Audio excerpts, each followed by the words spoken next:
You lie still, one breath, then another. The air moves through you, a quiet rhythm, a gentle tide. Inhale, exhale. With each breath, you soften, as if melting into the fabric of the night dark air, so simple, invisible, almost forgettable, but inside it lives your entire world. Oxygen from forest leaves, nitrogen from ancient soil, traces of salt from oceans you've never seen. Your breath is a memory of trees, storms, light, and time. Now imagine rising, slowly, gently, not with engines or noise, but with stillness, as if the warmth of your body lifts you like a lantern through the ceiling. Past the clouds, through the thinning blue, you pass the place where planes fly. Higher still, the stratosphere, where ozone holds back the sun's harshness.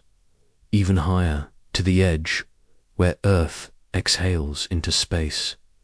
Here, the air gives way to silence, but the silence is not empty. It's filled with the faintest trails, whispers from other worlds, gases drifting, molecules dancing, light carrying stories written in chemistry. You float, weightless, breathless, and awake, and now you wonder, does Mars breathe? Not like you do, not with lungs, but its atmosphere, thin and dry, still shifts. Carbon dioxide stretches across its skies, rising and falling with the seasons, as if the planet sighs in dust and frost and Venus. She wraps herself in thick golden clouds. Sulfur and heat press against each other, layer upon layer. The air is not kind, it is crushing, but it moves. It churns, it speaks in swirling storms. Venus does not whisper. She hisses. Jupiter, he does not have a surface to walk on, but his atmosphere, oh, his atmosphere is a giant in motion. A storm larger than Earth spins endlessly there, a red eye staring across time. Beneath it, layers upon layers of hydrogen and helium tumble and roll. It is less like breath, and more like a song sung in slow thunder. And yet, you wonder, what if a world far beyond these, one not yet touched by probe or a telescope, exhaled something familiar? Could you smell it? Smell, it is memory's closest ally. One whiff can take you to childhood, to kitchens, to rain, to love. Smell isn't just chemical, it is emotional. What if one day we smelled an exoplanet? You drift now toward one. It orbits a sun, smaller than ours, red and soft. The planet is distant, faint, barely more than a pixel in a telescope's eye. But through that pixel, through its light, we begin to know its light passes through its atmosphere before reaching us. In that light, we see shadows, patterns, gaps. Each missing piece is a clue, a molecule that absorbed just that color. Ozone, water, vapor, methane. The atmosphere leaves a fingerprint in the light. It doesn't shout, but it speaks, and we, like slow dreamers, listen. You are listening now, to nothing, to everything. You think of Earth. Again, how odd it is, how full of oxygen. That wasn't always true.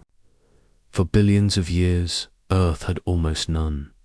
It was microbes, tiny, invisible things that began to breathe out oxygen, and in time the air changed.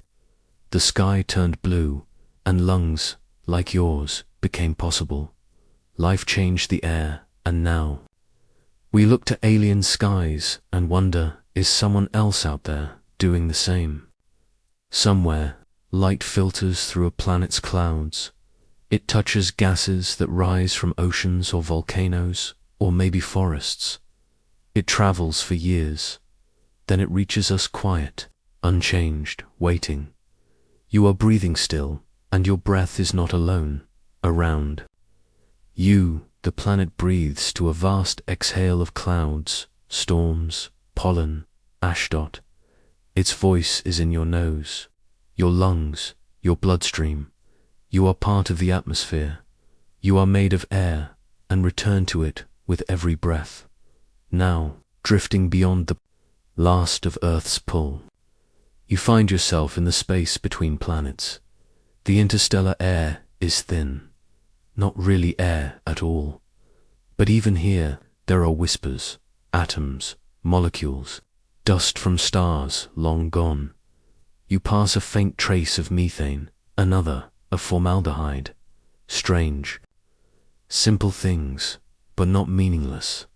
These are building blocks, ingredients, clues, and so the universe smells, not like roses or cinnamon, but like possibilities, like chemistry, like time. You move toward another exoplanet now. It is young, its skies are chaotic, thick with hydrogen and exotic gases. Its breath is wild, unfiltered, but in the chaos, you sense a pattern, a rhythm, a potential as you drift. Through its ghost light, you imagine its seasons, its storms, its long, slow dance with its star. Would we ever go there? Would we send a probe? A robot with artificial lungs and metal nostrils?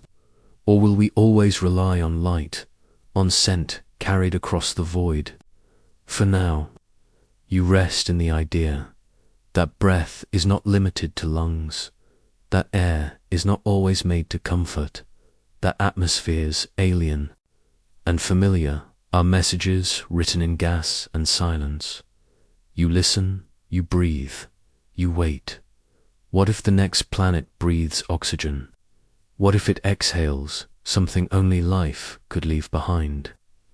What if, in that exhale, is the first true hello from another world? What if, in that exhale, is the first true hello from another world? You stay with this thought, cradling it like a warm stone in your palm. No sound, no signal, no rocket bursting through the stars, just an invisible breath drifting. Perhaps a single molecule of oxygen among thousands, or a wisp of methane too precise to ignore. These are not words, but they speak. Science doesn't always wait for loud discoveries. It leans into the subtle, the quiet clues. And atmospheres, these invisible veils around planets, are the softest of speakers to detect them. Scientists must build instruments of extraordinary patience. Space telescopes do not sniff the air like a nose might. Instead, they drink in starlight long, slow sips that stretch across time. They wait for a planet to cross in front of its star, just for a moment. Some of that starlight passes through the planet's air, and in that light, hidden in the gaps between, colors are signs. You are watching it happen now. A planet drifts before its star transit. They call it like an eyelash brushing across a lamp. To the naked eye, the star hardly dims, but to a trained sensor, the drop in brightness holds a fingerprint. The light bends as it passes through gases. Each type of gas absorbs a different slice of the spectrum, tiny notches carved into the light. This is called spectroscopy. But to you, it feels like reading a poem in the dark. And learning someone else once breathed, you begin to see the patterns. Water vapor makes a soft dip in the infrared. Ozone leaves a signature near ultraviolet. Methane paints the spectrum in delicate arcs. You imagine this light as music. Each molecule a different note, each planet a different song. Some of these songs are simple hydrogen and helium alone. Others are tangled, complex, layered with unexpected combinations. Sometimes the music changes with the seasons, or with storms, or with time. Atmospheres evolve, like stories unfolding in chemical verses. And here is the wonder. You do not need to go there. You do not. need to step on alien soil or taste the wind. You need only to wait, to listen, to look. Science becomes a kind of mindfulness, a stillness that watches the sky, not for action, but for breath. You think again of your own planet. Earth's air is not silent. It has been shaped by life. Long ago, before trees and people, Earth's skies were more like Mars, but life changed the chemistry. Tiny cyanobacteria blue-green, algae began to exhale oxygen, not on purpose, just as part of living, over millions of years. That breath transformed the world. The atmosphere filled with oxygen. The sky turned blue. Creatures began to grow lungs. Eyes evolved to see through the new air. You too are a consequence of that ancient breath. And so you realize, if we find oxygen far away, in just the right balance, it might mean something is breathing, something small, something alive, of course. Oxygen can come from lifeless things to dot. Sunlight can break apart molecules, volcanoes can cough out strange gases, so we must be careful, patient, honest, still. There is room to wonder, to hold the question gently in your hands, like fire that could either warm or vanish. You imagine finding a planet not too hot, not too cold, a Goldilocks world, its atmosphere thick enough to hold warmth, thin enough to let in light. Perhaps its clouds are white, perhaps it rains, perhaps beneath those clouds life stirs. You do not know, but the breath of that world might tell you more than any photograph. You drift again now, coasting between stars, as if pulled by curiosity alone. Behind you, Earth breathes in rhythm, its forests, oceans, deserts, all pulsing with atmosphere. Ahead, the next world waits in silence. No radio waves, no spacecraft, just starlight, slowly spilling through alien air. You float toward it. Imagine a future telescope many times more powerful than those today. It hovers quietly in deep space, beyond the moon's glare. Its mirrors gleam like still water. It stares, for days, for weeks, never blinking. And one night, it sees something, a whisper in the spectrum, a blend of gases, an impossible balance. Oxygen, carbon dioxide, methane all together, too stable, too harmonious to exist without something alive maintaining. It. The breath of life, light years away, no proof. Not yet, but enough to wonder, enough to hope, enough to listen more closely. You close your eyes now, letting the thought carry you like wind. Somewhere, a planet turns. It holds its own weather, its own winds, its own scent. Maybe its air smells like lightning or like rust. Maybe like the sea or wet stone or sweet decay. You may never know exactly, but you will know it breathes. You breathe in again, slow and deep, and for a moment, the air inside you feels larger than your chest. It stretches across space, across memory, across possibility. You are ready now to follow the trail of light, to see how photons carry messages, how colors speak in silence, to learn how we read atmospheres, not with noses or lungs, but with light. And somewhere, in that light, perhaps you will hear the next breath. You return now to Earth in your mind, to the place where all this curiosity began. One pale blue dot, circled by a breathable film of air. Our atmosphere is not just a shield, it is our message to the stars. It says, life lives here. What might other planets be saying? Could they be riding with clouds, whispering with weather, shouting with chemistry?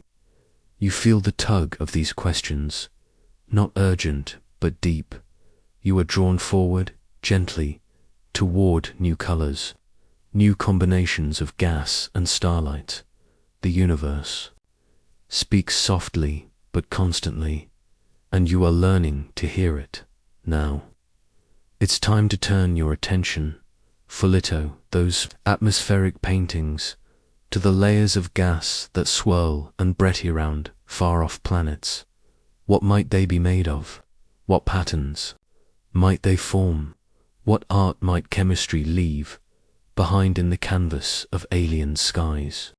The breath has slowed, the body softened. Now it is time to listen. But not with your ears. You are learning a different kind of listening, a kind that involves no sound. You are learning to listen with light. Out in space, sound cannot travel. There is no air to carry a whisper, no wind to lift a voice. But light moves freely. Light does not need a medium.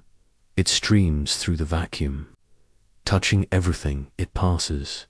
It bounces from planets, pours from stars, glances off dust, slides past ATMOSPHERES, and in doing so, it picks up stories. You begin to imagine light as a messenger. It leaves a star perhaps, the same star that warms an alien world. It moves fast, yet patiently. For years, centuries, perhaps millennia, it travels. When it reaches us, it is ancient and quiet yet full of information. The light we see from distant planets isn't like the beam from a flashlight. It's faint, delicate, not easily caught so. We build great mirrors telescopes that gather even the faintest glimmers, like cupped hands catching snowflakes. These mirrors send the light into instruments that spread it out into a rainbow, not for beauty, but for truth. This rainbow is called a spectrum. It looks like color, but it is more than that. It is a pattern, a fingerprint, a sentence waiting to be read. Every atom, every molecule leaves its mark. Oxygen eats away at certain bands of color. Methane dims others. Water vapor reshapes the spectrum's flow. You're no longer just floating in space now. You are floating through meaning. Each shade, each subtle dip in light is a word in a universal language. Light does not lie, but it can be hard to interpret. It bends when it passes through gravity. It scatters in dust. It shifts with motion. You remember hearing about the Doppler effect, how a train whistle sounds higher as it comes near, and lower as it moves away. Light does the same. When a planet moves away from us, its light stretches redshift. When it moves toward us, it compresses blue shift. By measuring this shift, we know if a planet is coming or going. We even know how fast. It's as if the universe breathes in light inhales, exhales, and we catch the rhythm. You feel it now, that gentle pulse in your thoughts, not just from your body, from the stars themselves. Imagine this. You look at a star, and you know without ever seeing the planet directly that something is orbiting it. You see the star's light dim just slightly, and then return, a dip, a flicker, a repeat, a transit, a planet crossing in front of its star. With each transit, light passes through the planet's atmosphere, and that light changes, slightly. Some of it is absorbed. What remains carries the imprint of the gases it touched. You imagine this light again as breath. It passes through a world's atmosphere like air. Through leaves it takes with it the scent of methane, the perfume of ozone, the faint touch of ammonia. We catch it, we break it apart into lines, like threads, and then we read them. Scientists call this absorption spectroscopy, but you just call it quiet reading, reading without pages, without ink. Reading, the silence between starlight. You wonder now, how many kinds of light are there? We see only a small part, visible light, from violet to red. But there is much more: ultraviolet, beyond violet, infrared, beyond red, microwaves, radio waves, X-rays, gamma rays, each one a voice, some high, some low, some sharp and violent, some soft and warm. Different molecules speak in different wavelengths. Ozone shows up in ultraviolet. Carbon dioxide leaves marks in the infrared. So we build instruments for each kind of light. Eyes for the invisible, ears for the silent spectrum. The James Webb Space Telescope, orbiting in silence, peers deep into infrared. It sees the heat of planets and dust, the warm echoes of life and chemistry. Its sensors are chilled to near absolute zero, so they can feel the softest thermal size. In time, we may build others, each new telescope a better listener, each one a translator of cosmic poetry. And still, light keeps coming, from stars a billion years dead, from galaxies forming before Earth had oceans. All of it language, and we are learning to read. You begin to sense the depth of this language, not just in the colors and wavelengths, but in the rhythms, the repetitions, the silences between bursts. A star flickers, not just from transits. Some stars pulsed by nature, variable stars, their brightness rising and falling. Others are dimmed by orbiting dust. Some spin, flare, collapse, explode. All of these changes are recorded in their light. Light is the journal of the universe, a diary written in radiation, and you are one of the readers, listening not with sound, but with stillness. There is a kind of comfort in it to know that every second you are being touched by light older than memory, that right now particles of light, photons, are entering your eyes that began their journey before humans could write. You stare into the darkness and know it is not empty. It is full of light, full of meaning, full of quiet speech. What is the light saying? That the universe is alive with movement, that planets spin, that stars burn, that atmospheres whisper, and somewhere in that language, maybe buried in a strange little dip in the spectrum, is a message from another living world. You exhale all of this from just reading the light. No footsteps, no probes, just waiting, just watching. Soon, you'll begin to wonder more deeply about what this light reveals about other atmospheres, not just their gases, but their colors, their patterns, the way they're painted by sunlight and motion. And in that painting, perhaps you will glimpse something living. You imagine standing before one of these alien canvases, a world not just shaped by stone and gravity, but by gases, invisible strokes brushed across the sky. Here, color is not just something to see, it is something to study, to listen to decode. Some planets wear their gases like robes, swirling, ever-shifting garments. Take Jupiter, for instance. From afar, it is a tapestry of creams, reds and ochres, wrapped around a sphere of storms. But those colors come from chemistry, ammonia, phosphine, and compounds forged in pressures we can barely imagine. Jupiter's light doesn't come from its surface, because it has none. It shines by reflecting sunlight and glowing with its own internal warmth.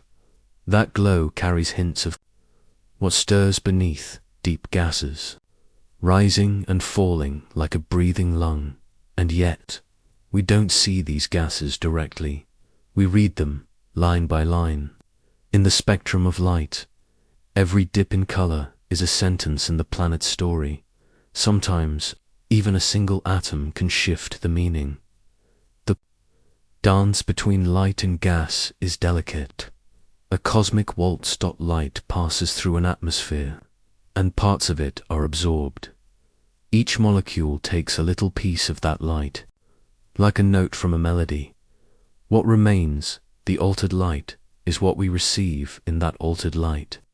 We find clues, a missing note here, a shifted pitch there.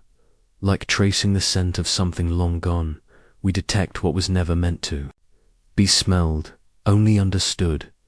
Think of Titan, Saturn's mysterious moon, cloaked in a thick orange haze.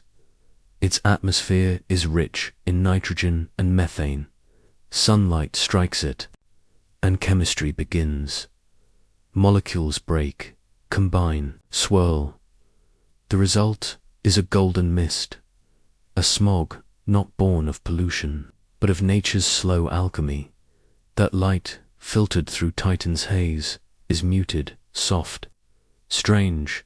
It tells us stories of cold, chemistry and distant rain, not water but methane, falling in drops across alien lakes. On Earth, we see a blue sky because sunlight scatters in the atmosphere, short wavelengths. The blues are scattered, more than reds, and so our sky glows sapphire by day, and burns orange as the sun sets. On another world, things may look very different. An atmosphere thicker, or made of different gases, might scatter reds instead of blues, or absorb all color, giving a sky that is gray, green, or even black. And we, watching from afar, would never see that sky with our eyes. But in the spectrum, we would know. The light would whisper, here, the sunset is crimson, or here, the air is thin and colorless, or perhaps, here, there is light, but no sky at all. You begin to realize, even without visiting, we can know, we can feel the mood of a planet through its light. Some worlds glow with warmth, radiating infrared like a sleeping body. Others reflect sharp, clean light, mirror-like, with clouds that hide their secrets. And then there are those that flicker, changing brightness with every orbit. As clouds move or dust rises, like a painting that repaints itself every week, you begin to understand what scientists are really doing. They are reading color the way a composer reads music. They are reading light the way a poet reads silence. Every spectrum is a possibility. It's not just about knowing what gases are there, but why, how did they get there? What made them form? Are they stable? Or are they being replenished perhaps by something alive? On Earth, methane doesn't last long. It breaks down in sunlight. So if we find it on another planet in large amounts, it must be constantly replaced by volcanoes, maybe, but maybe by microbes, too. This is how light becomes more than vision. It becomes a question, a presence, a puzzle. You are not just looking into space, you are having a conversation with it.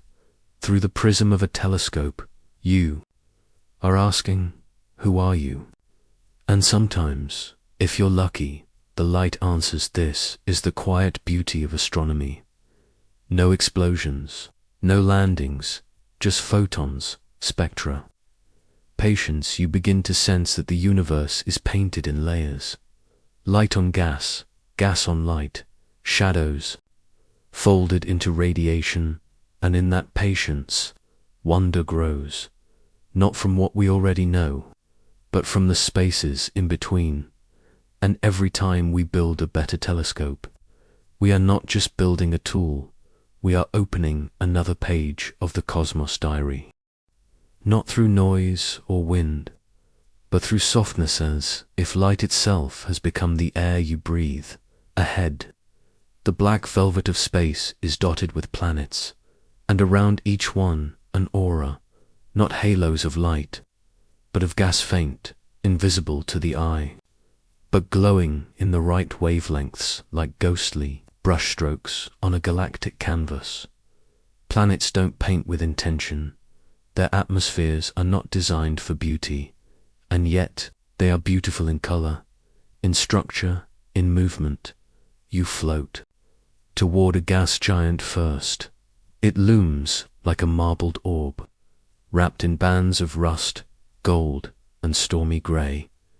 Its atmosphere is deep, so deep it has no true surface. You can't land. You can only descend, and the deeper you go, the hotter, denser, stranger it becomes. This planet's stripes are made from powerful jet streams, wind moving in opposite directions, carving bands like calligraphy across its clouds. Ammonia forms. The white zones, phosphine and sulfur, give the browns and reds. These aren't colors mixed by hand. They're born of sunlight, pressure, and chemistry stirred in time. Now you drift past the planet side into the heart of a massive storm. It's a spinning oval larger than Earth, swirling for centuries. Here, nature paints with turbulence, a spiral of motion, pigment and heat. Above you, clouds rise. Below you, they fall. You are inside a churning mural, drawn by temperature gradients and invisible forces. And yet, this is just one kind of atmosphere. You move again, toward a rocky world, smaller, no stripes, no bands, but still its surface is veiled in something. A thin layer of gas clings to its gravity.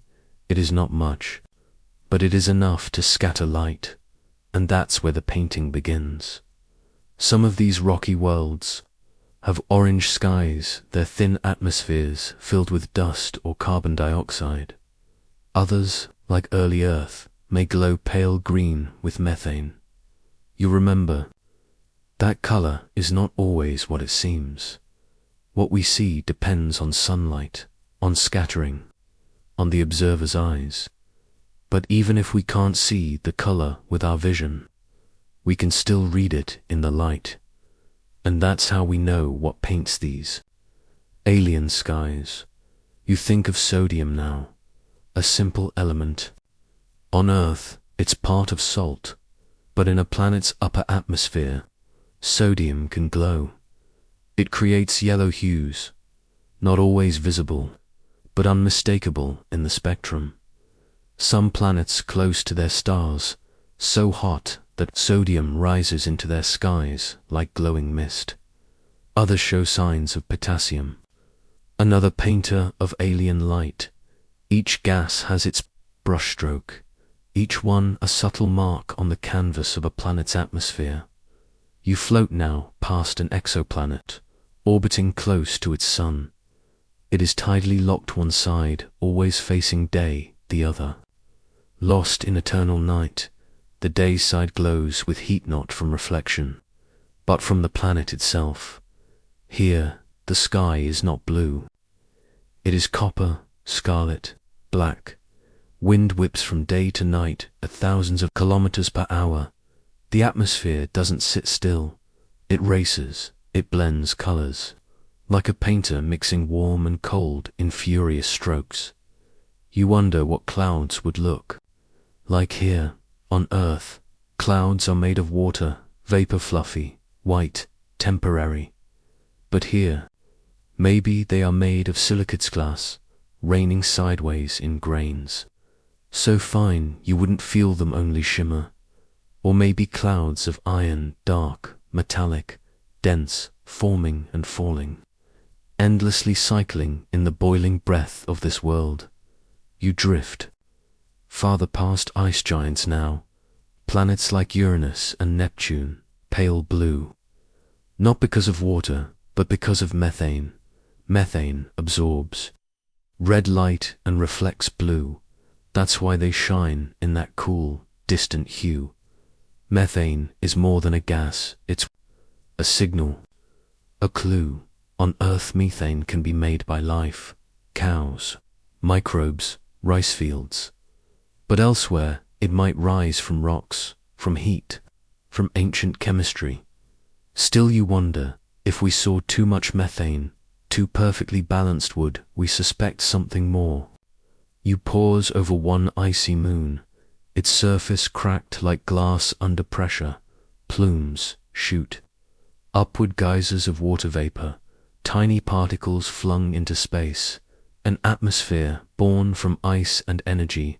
And here, for a moment, the painting is alive. It moves. It breathes. A jet of gas, lit by starlight, becomes a glowing brushstroke across the void. You realize that atmospheres are never still.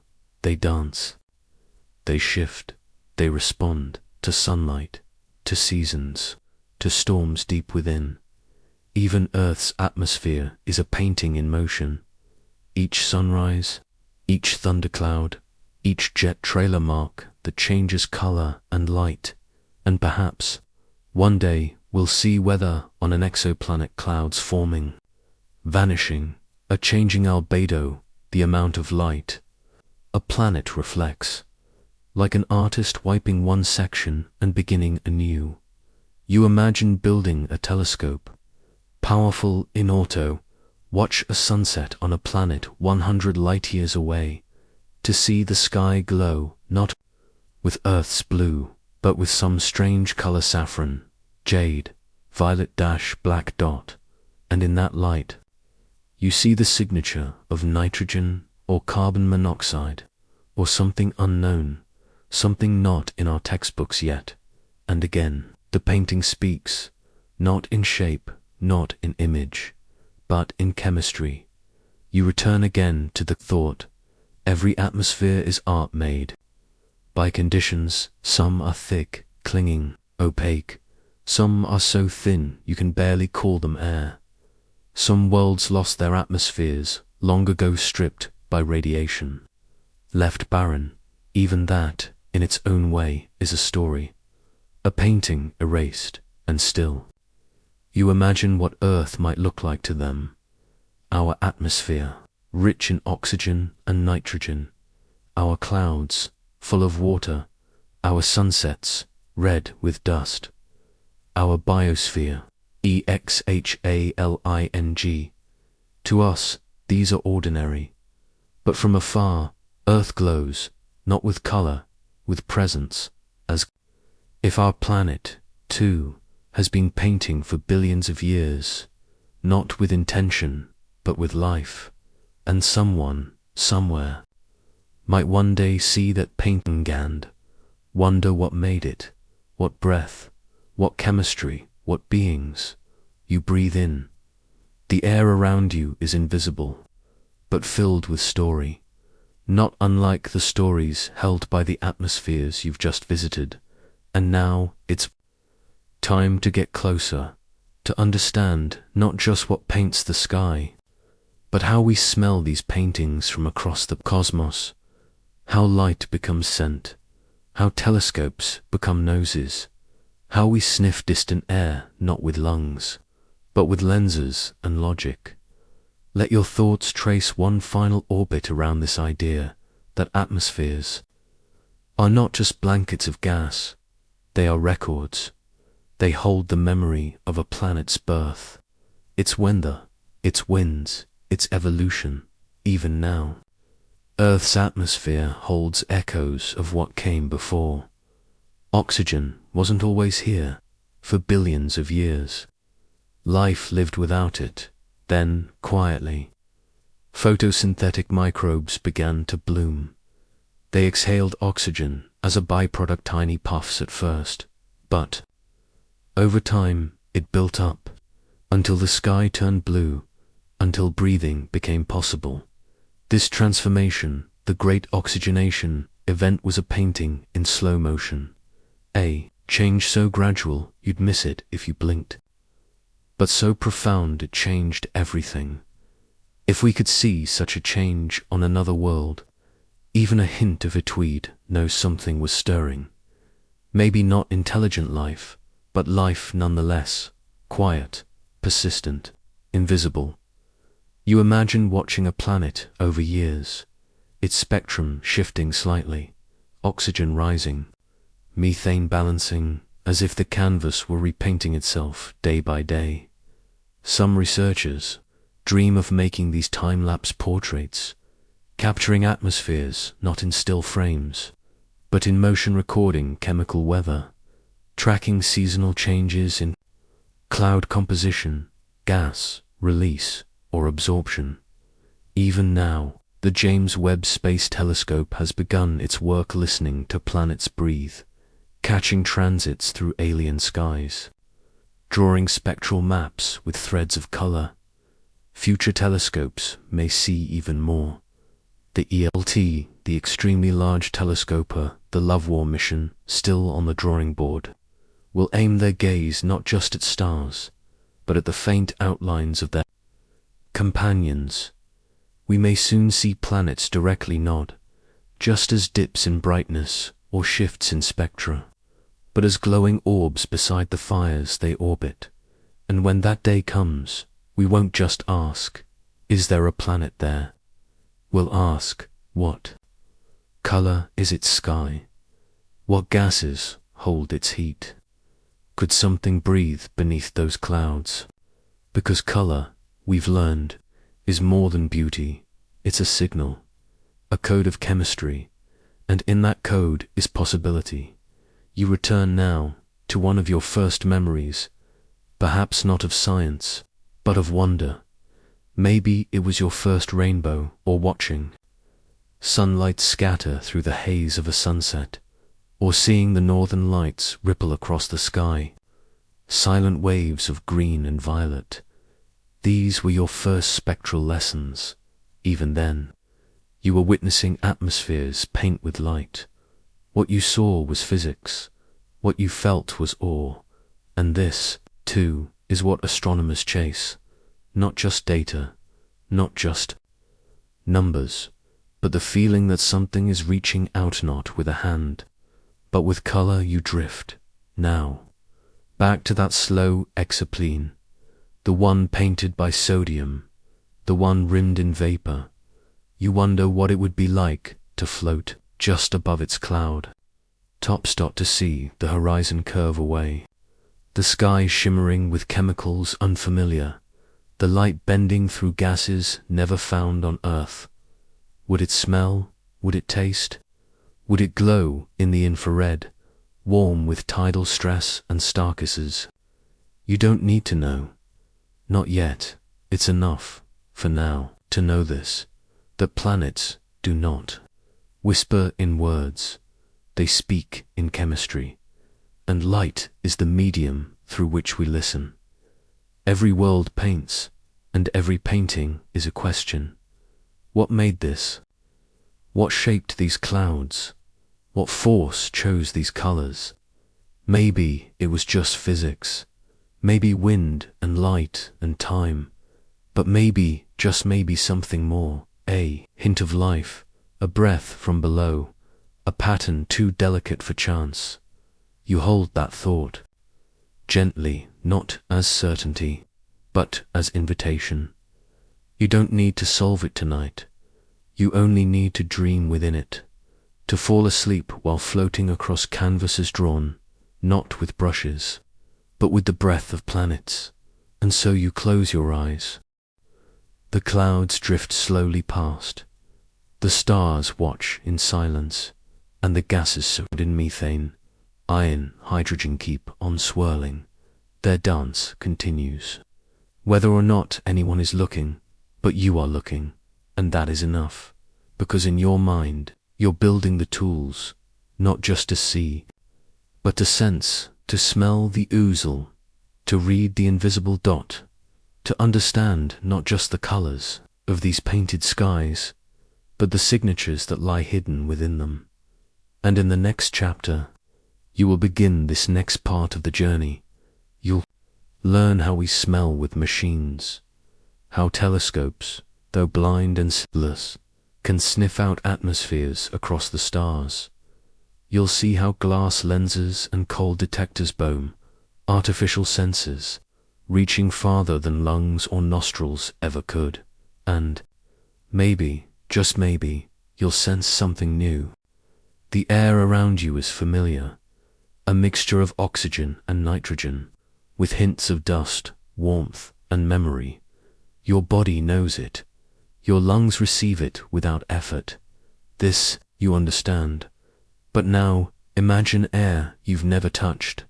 Air that wraps another world, light years away. You cannot reach it. You cannot bottle it. Yet somehow you can still. Smell it, not with your nose, with instruments, with light, because scent, at its heart, is chemistry, and chemistry leaves fingerprints on photons. You begin here, at the edge of a planet you've never seen. Its atmosphere is a soft shell, invisible in the dark. But when the planet crosses in front of its star, just for a moment some of the star's light passes through the planet's air. That light changes. Certain colors are absorbed, others let through. The gas molecules, methane, carbon dioxide, ammonia, leave their marks like invisible brushstrokes.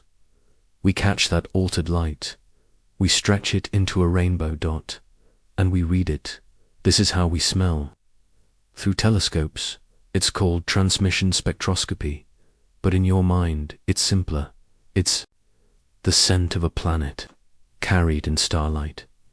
Each molecule has a unique patina, spectral fingerprint. No two are the same, and when they absorb light, they do so in specific ways. A dip here, a trough there, a subtle curve in the color. With the right tools, these dips become words. With enough words, a sentence, and soon an atmospheric story begins to unfold. The James Webb Space Telescope floats in silence, far from Earth's noise. Its golden mirrors do not shine. They collect, they listen, they filter light through their instruments, turning photons into signals and signals into clues. In December of 2022, Webb sniffed its first exoplanet atmosphere, a hot world called WASP-96b. It found water vapor, a distant, boiling gas giant wet with clouds and storms. Water from a planet no one will ever stand on. Not tasted, not seen, only detected.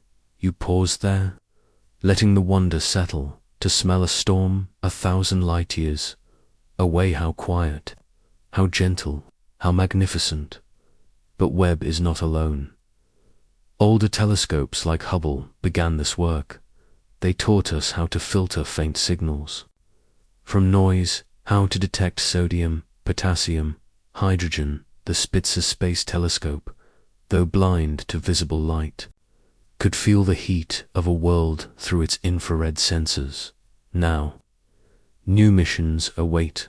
Ariel, Lavoir, Habeck's eyes and noses, all in one, designed not to see stars, but to sense planets, each one more sensitive than the last, each one reaching deeper into the spectrum, into ultraviolet, infrared, thermal. Each wavelength like a different scent, carrying a different story. Some telescopes won't wait for planets to transit. They'll take direct images. Coronagraphs will block out starlight, revealing the dim glow of a planet beside it. In that glow, chemistry, reflected light, contains its own data, its own set of spectral dips and bumps. Whether in shadow or shine, a planet can still be smelled. You drift again now, toward a rocky world. This one is Earth-like in size, orbiting in the habitable zone of a quiet red star. Its atmosphere is faint, but present. Starlight slips through it every few days, and with every transit we gather more light, more information, more scent in the spectral lines. Water, vapor, yes, a hint of methane, a possible trace of ozone. Your heart slows, because this particular blend, it resembles something, Earth's breath. Our air contains just such a mix. Water, methane, ozone, a trio that doesn't last on its own. One breaks the other down, so if all three exist together, they must be getting replenished. And here's where science turns poetic again. Replenished by what? Volcanoes. Possibly. Chemical cycles. Maybe, but on Earth it's life. Life keeps our atmosphere out of balance. Life exhales the strange, layered breath we call air.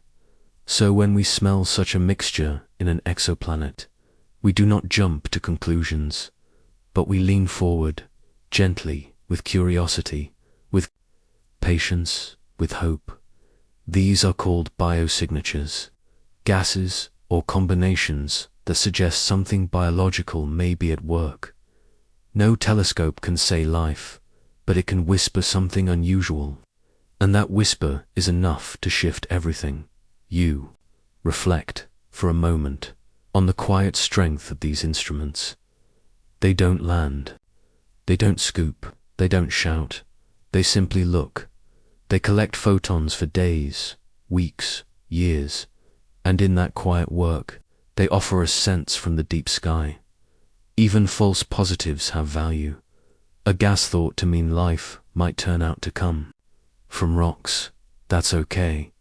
Every result is part of a wider understanding, because the more we learn how nature paints its atmospheres, with or without biology, the better we get at smelling the difference. You begin to imagine the future. A telescope points toward a dim star. It sees a rocky planet, close in size to Earth. It analyzes the light during a transit, and for the first time it finds oxygen, ozone, water, methane. The data is clear, confirmed, checked again. A mixture that on Earth means life. No one celebrates wildly, not yet, but the world pauses. The data circulates. A gentle breath shared across thousands of minds, and slowly a new era begins. Not because we've spoken to aliens, not because we've visited them, but because, for the first time, we have smelled them, and even that just the trace. The whisper is enough to know we are not alone. You inhale again now, not because you expect answers, but because you've learned something beautiful. That scent does not always require proximity.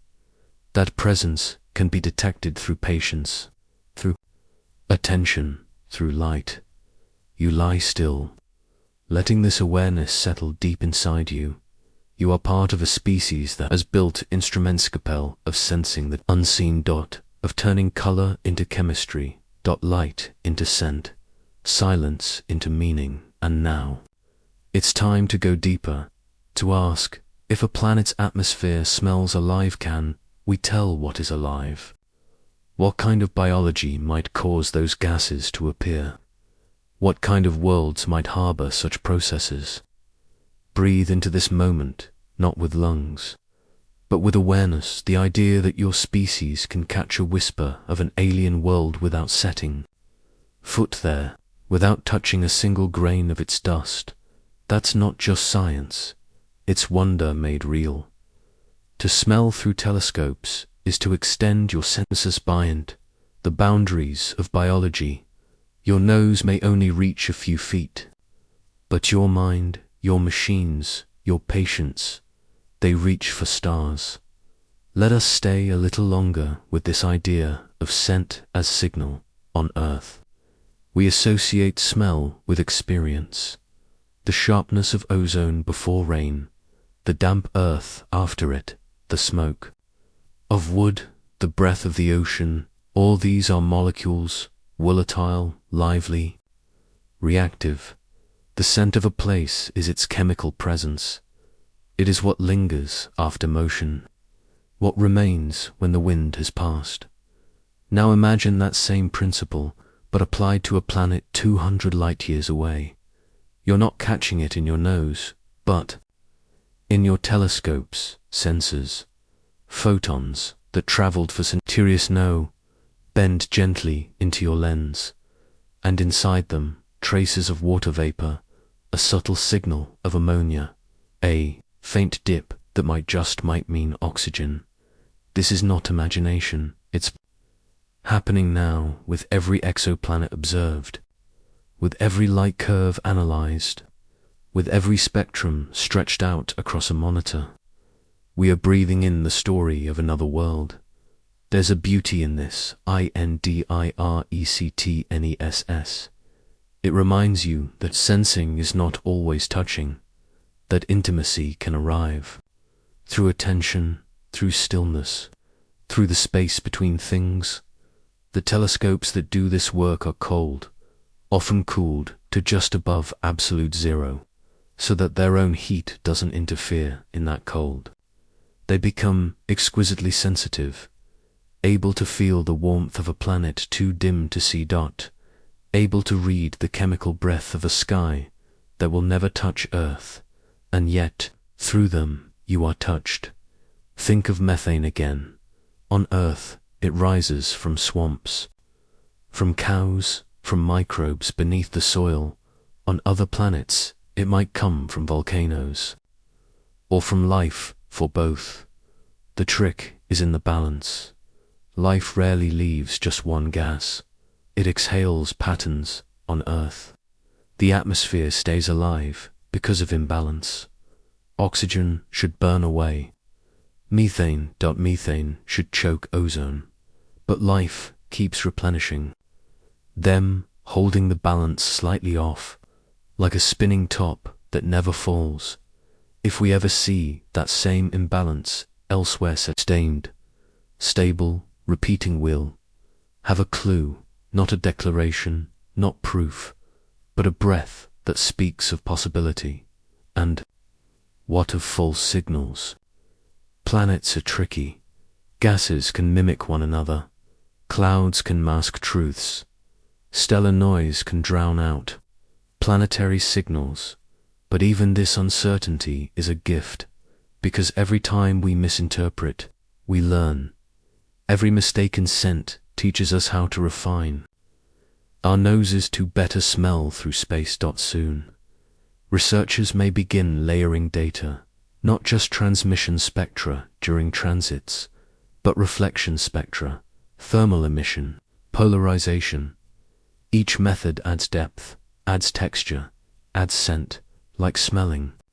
Not just the flower, but also the soil it grew from, the breeze it rode in on, the season it belongs to. You begin to sense how close we are not to answers, but to richer questions. Soon we may catalogue hundreds of planets with a TMOS, dozens with water vapor, a few with methane, a rare handful with oxygen, and then, maybe, just one with a mix that matches the breath of life. On that day, there will be no celebration with fireworks, just a quiet click, a confirmation, and then silence. As the data speaks more loudly than words, the scientists will pause, not because they've found life, but because they've found enough to wonder, and wonder true, wonder changes everything. You breathe out now, long and slow, feeling the thread of connection between Earth and elsewhere, between your lungs and the light traveling across space. What smells surround you in this moment? The scent of your room, the air from an open window, and now imagine the scent of an alien breeze, not as perfume or decay, but as a pattern of light, a fingerprint left in starlight. Your mind can go there, even if your body cannot. You are already traveling, already sensing, already reading the breath of distant worlds, and soon you'll dive deeper into what those breaths mean, into the chemistry that underpins life itself. What must exist for life to survive? What must an atmosphere hold to support biology? And what new gases might we find, gases produced not by carbon life, but something stranger? What is the chemistry of alien breath? Not deeply, not urgently, just a slow, quiet inhale, like the kind that carries sleep closer. Your air is familiar, oxygen-rich, dry or humid, depending on where you are. It supports life, yours, but it also limits what kind of life can exist here. On Earth, the chemistry of breath is tied to oxygen. We inhale it. Plants exhale it. It's life's handshake in gaseous form. But now you drift beyond Earth, where that handshake is not guaranteed, where the chemistry of breath is written in unfamiliar scripts. You enter the invisible laboratory of the cosmos where each planet is a flask, each star a Bunsen burner. Here gases swirl, react, dissolve, erupt, and from those invisible reactions, worlds shape their own breath. Some might breathe like us, but most will not start with something simple, ammonia, on Earth. It's a pungent cleaner, but on some planets, it may be a life-sustaining breath. Ammonia carries nitrogen, a vital element for proteins and DNA. In colder environments, ammonia stays liquid, longer than water. Life, if it exists there, might drink ammonia and exhale something utterly foreign. Or think of methane on Earth. It's a waste gas from decay, from digestion. Cows exhale it, swamps bubble with it. Yet on Saturn's moon, Titan, methane is not a trace. It's an atmosphere. It rains from clouds. It pools in lakes.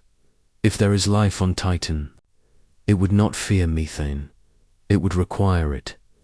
Its breath might be rich in hydrogen.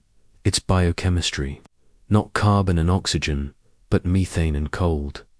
You drift now to another world, a scorched soup Earth, close to its star. The surface is hot enough to melt lead, but higher up perhaps in its cooler skies there's chlorine gas. On Earth, chlorine is toxic, but toxicity is relative to alien chemistry. Chlorine might be the medium of respiration, a solvent in which strange proteins float and fold. You imagine life that breathes chlorinius. You breathe oxygen. Its lungs may be armor against corrosion. Its cells built from molecules we don't yet have names for.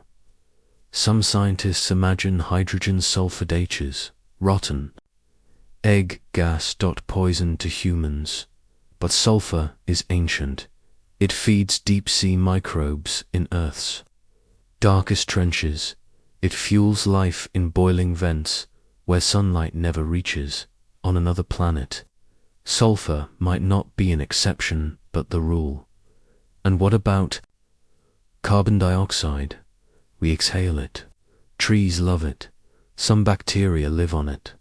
On planets with thin atmospheres, life might inhale CO the way you inhale air, not in breath, but in reaction.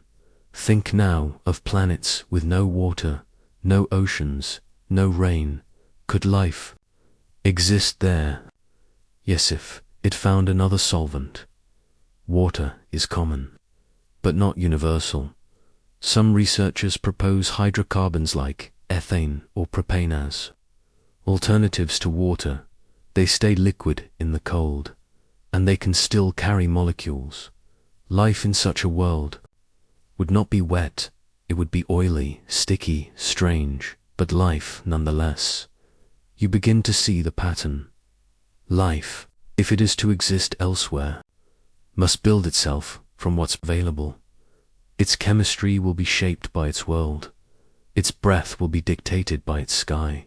Some worlds will favor oxidizing atmospheres like Earth. Others will be reducing rich in hydrogen and methane. In those places, oxygen may be rare, even dangerous, and yet life could still thrive, because life is not a single recipe. It's an outcome of opportunity. Where there is energy, where there is a medium for molecules to meet and bind, there is a possibility. It doesn't need to look like us. It doesn't need to breathe what we breathe. It just needs to persist to find a way to balance intake and output, to exchange with its environment. Even the idea of breath may be misleading. Not all life breathes in and out. Some microbes absorb through membranes. Some exist in stasis for centuries, barely reacting, just waiting for the right moment. You drift farther now past the known, into the hypothetical. What if a life form lived in the clouds of a gas giant, floating, balloon-like, in hydrogen-rich skies? Could it inhale helium, process sunlight through strange pigments, and exhale nothing we've ever imagined? Or what of rogue planets without stars, adrift in eternal night? Could life exist deep beneath their surfaces, fueled by geothermal heat, breathing minerals? We don't know, but we're beginning to ask. And with every new telescope, with every better spectrum, we get closer to answers. Already, scientists are building chemical catalogs, models of gases that life could produce. Even if it's not Earth-like, they simulate alien metabolisms. What gases they'd emit, what chemicals they'd leave behind, what fingerprints they might burn into a planet's air. This is the field of agnostic biosignatures, the search for signs of life without assuming. Earth's biology, because life is not required to resemble you. It may not have DNA, it may not have cells, it may not even move, but it might still leave traces, gases that don't belong, combinations that shouldn't exist together, patterns that repeat with meaning. And this is what telescopes now sniff for. Not proof, not presence, but improbability. Because sometimes, when nature does something improbable, something unstable, delicate, balanced, it is life that holds the balance. You let this idea settle in you. That breath is not just oxygen. It is any process that moves energy through matter, that reshapes the world from within. Alien breath may be thick or thin, corrosive or icy, sweet or furous. It may never touch your tongue or nose, but you will recognize it because you are learning to listen, to interpret the chemistry of the cosmos, a language all its own. And in the next chapter, you will see how we detect these alien signatures, not just gases, but combinations that hint at something more deliberate. You will learn how we distinguish a lifeless chemistry from a living one, how we find rhythm in randomness, and how sometimes a breath is not just a byproduct, but a message. In the presence of breath not your own, but planetary, you float just beyond the known worlds, surrounded by silence and possibility. You are learning to sense not just what a planet contains, but what it's trying to say. Because breath is not only function, it is expression. What a world exhales is the sum of everything within it. Its geology, its heat, its radiation, its chemistry, and perhaps its life. Imagine, for a moment, an exoplanet orbiting two suns. Its surface never quite knows night. Temperatures swing wildly.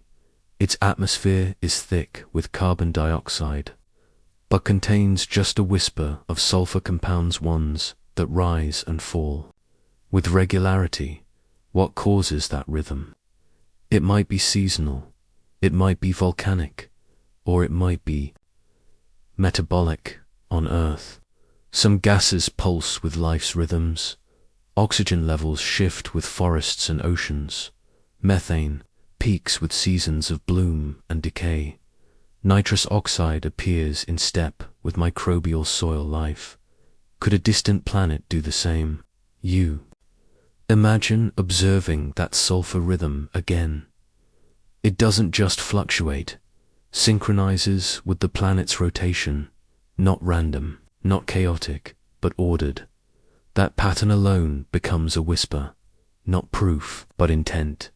These patterns, these repetitions, these echoes, they are the brushstrokes of life's chemistry. Life, after all, disrupts its environment, not destructively, but persistently. It changes things just enough to be noticed. Even here on Earth, our breath has changed the sky. Before photosynthesis, Earth's air had no oxygen. Then cyanobacteria began, exhaling it slowly over eons.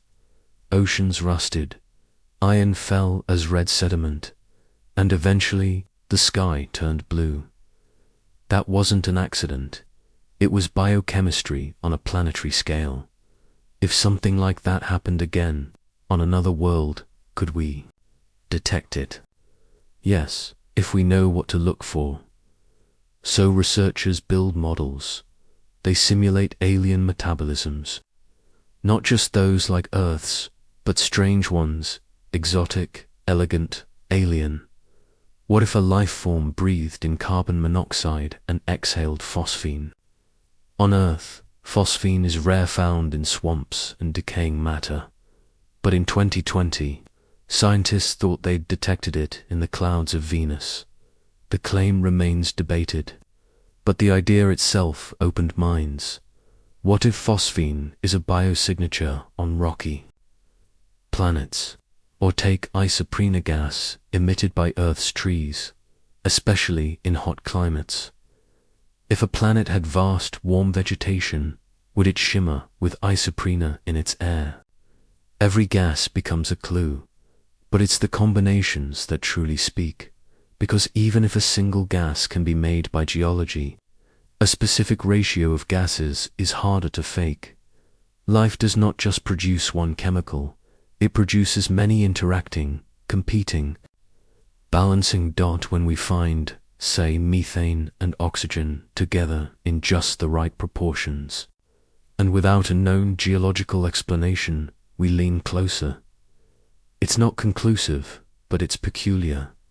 And in science, peculiarity is often the trailhead. You think again of those so-called false positives, gases that look like life, but are not. These are not failures. They are necessary detours. They refine our noses, sharpen our ears, teach us to separate coincidence from intention. And then there are the false negatives, worlds where life exists but leaves no clear trace. What if the atmosphere is too thick? What if the gases we expect are trapped, broken down, masked? We must be cautious in both directions, not to believe too quickly, and not to overlook what is right before us. You let that idea settle into your breath. Caution is not hesitation, it is reverence for the unknown.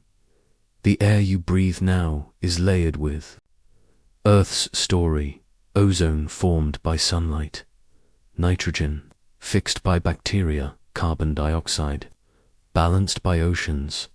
Each component tells a tale of cooperation. That's what we hope to find elsewhere. Not just gas, not just movement, but chemistry in conversation. Gases that imply cycles, cycles that imply processes, processes that might be alive. And so you drift now, imagining the first time we find such an atmosphere. It won't be dramatic. No spaceship will land, no alien will wave. It might begin with a press release, a spectral graph, a caption that says, "Unusual composition detected on planet X." To your own room, your own air, your own lungs expanding and relaxing. You are part of this grand chemical exchange, and somewhere out there, another world might be doing the same differently, yes, but no less real. The air is still tonight. You feel it settle across your skin, quiet and thin, so ordinary you almost forget it's there. But every breath you take carries invisible messages. Oxygen, nitrogen, traces of carbon dioxide, a balance shaped, not by accident, but by everything alive around you. Earth's air is a living signature. Now, drift outwards softly, slowly past the clouds, past the moon, past the reach of wind. Imagine a world where you can't walk, can't land, can't touch, but you can still. Read its sky, because atmospheres speak. They speak not in sentences, but in structure, not in sound, but in pattern. This is where biosignatures begin. A biosignature is not a photograph or a fossil. It is the chemical fingerprint of life at work. Not just a single molecule, but a combination that feels unlikely, that resists equilibrium. Because nature, left alone, seeks balance, but life creates imbalance. It bends chemistry slightly off-centered, just enough to persist. You return now to Earth, the planet you know best. If you'd studied its atmosphere from light years away, you'd see a strange blend, 21% oxygen, a small trace of methane, ozone high in the stratosphere, all existing side by side, even though they shouldn't. Oxygen and methane destroy each other, yet on Earth both stay present. Why? Because life keeps replenishing them. Plants and microbes breathe, eat, exhale. The balance is unnatural suspiciously. So, that suspicion is a clue. It's why scientists scan exoplanet atmospheres, not for one magic gas, but for this kind only life can sustain. Imagine this: a telescope far from Earth points to a pale blue dot. It records the light filtering through its atmosphere. In that rainbow of starlight are tiny gapscalers absorbed by gases. The data comes back. There's oxygen, there's methane, there's water vapor. Each on its own is common, but together they sing. That song is the signature, but the music can be subtle. Even carbon dioxide are simple. Well-known gas can tell a story. Too much, the planet might be volcanically active. Too little, perhaps something is consuming it. Even a lack of certain gases might be a message. An atmosphere that's missing ammonia where it should be found point to something breaking it down, and that something might be alive. You now drift to another kind of biosignature, the ones that live in ratios, not just presence, but proportion. On Earth, the nitrogen to oxygen ratio is steady. The methane to carbon dioxide ratio remains oddly stable. Why? Because life regulates it. It acts like a thermostat, not perfectly, but consistently. So if you found a planet with strange, regulated gas ratios, OSQ, or what is adjusting the dial, you don't need to see the being, you just need to see the balance. And then there are time-based signatures, gases that rise and fall with seasons, with day and night cycles, with storms and sunlight, a planet that pulses with gas every 12 hours, as if inhaling and exhaling might not be alone. A planet that breathes in rhythm might be alive, but caution is your companion. You've learned that geology can mimic life. Volcanoes can release methane. Lightning can split nitrogen. UV rays can build ozone. So scientists ask, are these gases consistent with abiotic processes, or are they too complex, too layered, too elegant? Life doesn't just create chemicals, it creates context. That's what biosignatures reveal, not just a substance, but a story. Now imagine a planet with high levels of nitrous oxide. On Earth, it's a byproduct of bacterial life. It's rare, geologically. If found elsewhere in the right amounts, it could be a strong signal. Or phosphine, the gas once suspected in Venus's clouds. On Earth, it comes mostly from life. If found on a cool, rocky planet, it might mean something is breathing where we cannot see. Scientists also look for isoprene, gas from trees, methyl chloride from oceans and plants, sulfur, compounds from bacteria. Each one subtle, each one a whisper, and now, new techniques. Our emerging AI systems scan spectral data, looking for patterns too faint for the human eye, not just known molecules, but anomalies, irregularities that defy known chemistry. You picture this, a deep learning model scanning hundreds of exoplanets. One day, it pauses. It flags a planet not for a specific gas, but for complexity. The light looks ... unlikely ... unlikely, as if multiple processes are interacting, balancing, regulating. It's not an answer, but it's a beginning. You return now to your breath. It too is a biosignature. If someone studied you from afar, they'd see your breath contain carbon dioxide, but also moisture, and traces of hundreds of organic compounds. They'd see rhythm, balance, fluctuation. They'd know something intelligent is breathing here. And so, you ask, if we can read Earth's story from the sky, why not another's? What if, one day, a telescope records not just a gas, but a pattern that cannot be explained away, not by rocks, not by chemistry, not by sunlight, only by biology?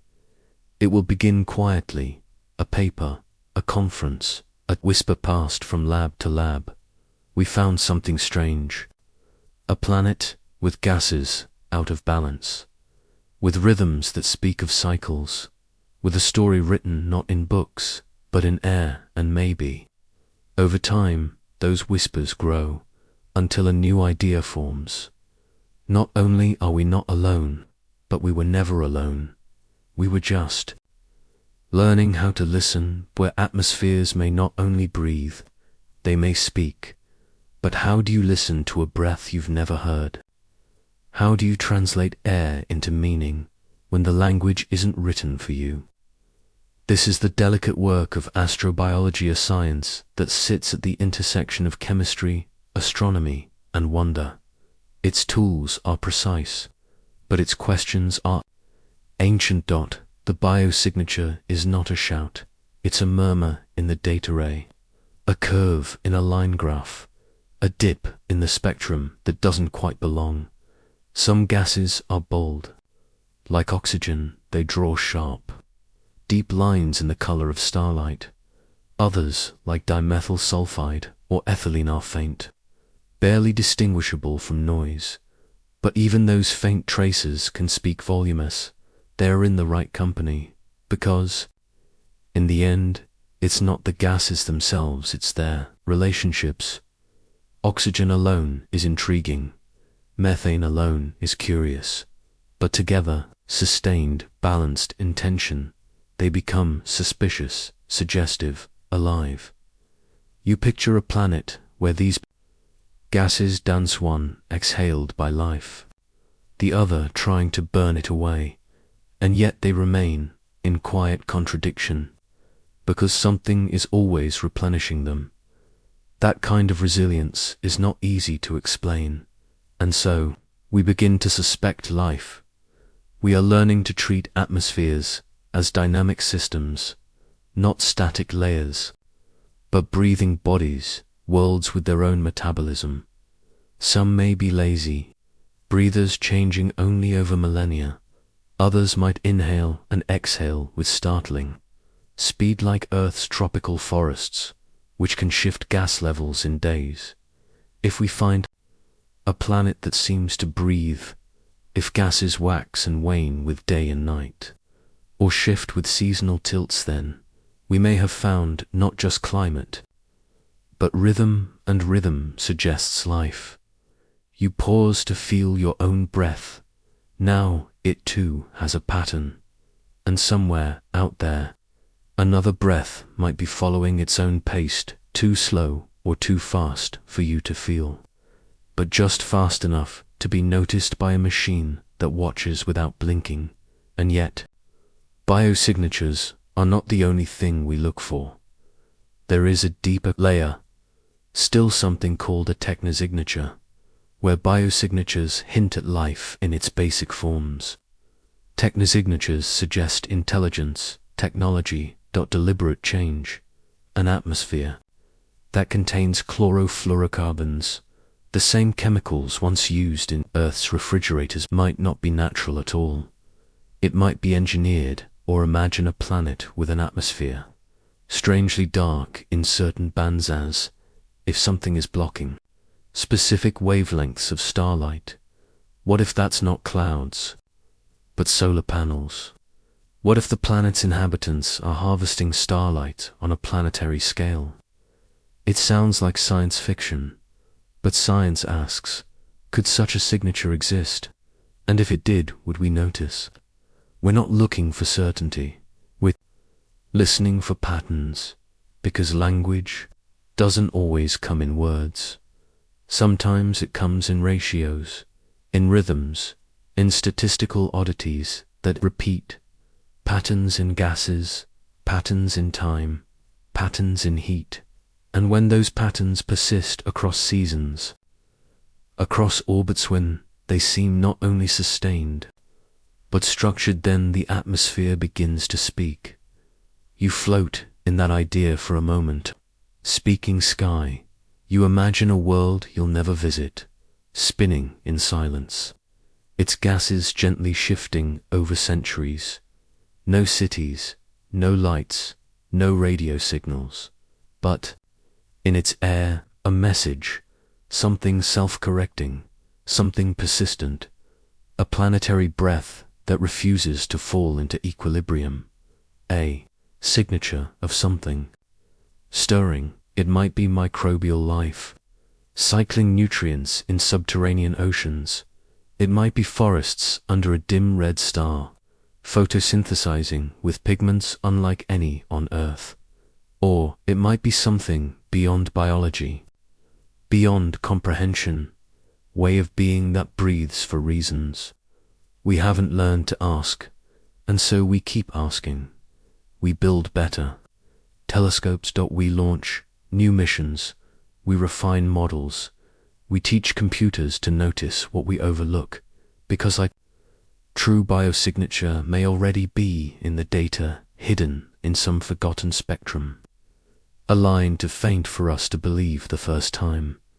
Discovery may not come with fanfare.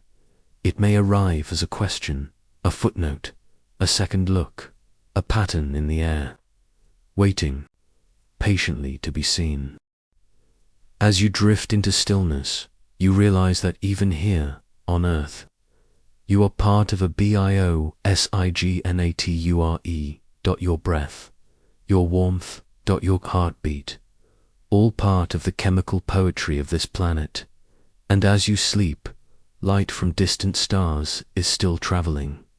It carries the breath of a billion worlds, some empty, some asleep, and perhaps some alive. The stars don't speak in voices. They speak in light, long and slow, stretched thin by time and space and planets. Planets speak more softly still. Sometimes they whisper, and sometimes they don't seem to speak at all. But silence is not absence. It is a canvas where pattern can form. You begin this chapter in that silence, hovering above a distant world, so far that its light takes centuries to reach us. You see no cities, no oceans glinting in sunlight, no movement, just a faint dip in starlight, regular and repeating. As the planet passes in front of its star, that dip tells us the planet exists. It has mass, it has rhythm. But the atmosphere, that's harder. The signal is faint. The starlight has passed through only a sliver of sky. Any gases in that layer leave a fingerprint, but it's fragile, nearly buried in noise. Still, we look. The challenge is immense. Earth's atmosphere, after all, is easy to study. We breathe it. But a world across the galaxy, We must extract its secrets from photons. The data arrives as curves, waves, spectra, and sometimes something strange appears. Not a full sentence, not even a word, but a letter, an inconsistency, a shape that shouldn't be there. It might be a small excess in infrared light, a missing notch in the visible range, a bend in the slope of reflected starlight to most. It looks like noise, but to those who listen closely, it's a code. We call this search the hunt for anomalies, not because anomalies are answers, but because they are questions. Why is this wavelength stronger here? Why is that gas missing there? Why does the signal repeat with such precision? Planets speak in code when their messages are filtered by clouds, by time, by data loss. The message might be a single molecule, or it might be the lack of one. Absence, too, is meaningful. On Earth, for instance, oxygen is so reactivate, if life disappeared, it would vanish in 1,000,000 years. If we see a world that should have oxygen, but doesn't, we ask, what's consuming it? And if a world has oxygen but no accompanying methane, we ask, where is the source? It's not just what's there, it's what should be there, and isn't. This kind of thinking requires patience, and doubt, and imagination. You begin to think like a decoder, noticing what breaks the pattern, noticing the places where nothing is said and asking why sometimes. The code is spatial, a hemisphere warmed unevenly, clouds that form on one side only, temperature maps that ripple with periodicity. Sometimes the code is temporal, a gas that rises every 3.7 Earth days, fades, then returns. A seasonal cycle that doesn't match axial tilt, and sometimes the code is chemical, a combination of compounds that don't coexist naturally, that react away too quickly unless something is replenishing them. When planets speak in code, we must become translators of silence. We simulate their atmospheres under every possible condition, with and without life. We run models of chemistry, of volcanism, of solar radiation, to see what patterns emerge without biology, and then we subtract those. What remains? If anything might be a message, you're not just observing a world, you're interrogating its history. You ask, what formed this atmosphere? What shaped its layers? What has changed it over time? Even things like planetary rotation matter. A slow spin can trap gases on one side. A fast one can blend them too quickly. Life may only arise within narrow windows, but those narrow windows may be many. The code might lie in cloud composition, in pressure gradients. In haze particles scatter light just slightly wrong, and with every strange dip, every unexpected line, you wonder, is this life, or is this just nature misbehaving? You can't always tell. That is the burden and the beauty of code. Codes are not meant to be read easily. They require context, experience, and often many decoders at once. That's why missions like JWST, Ariel, Lavoir, and others yet to launch are not just instruments.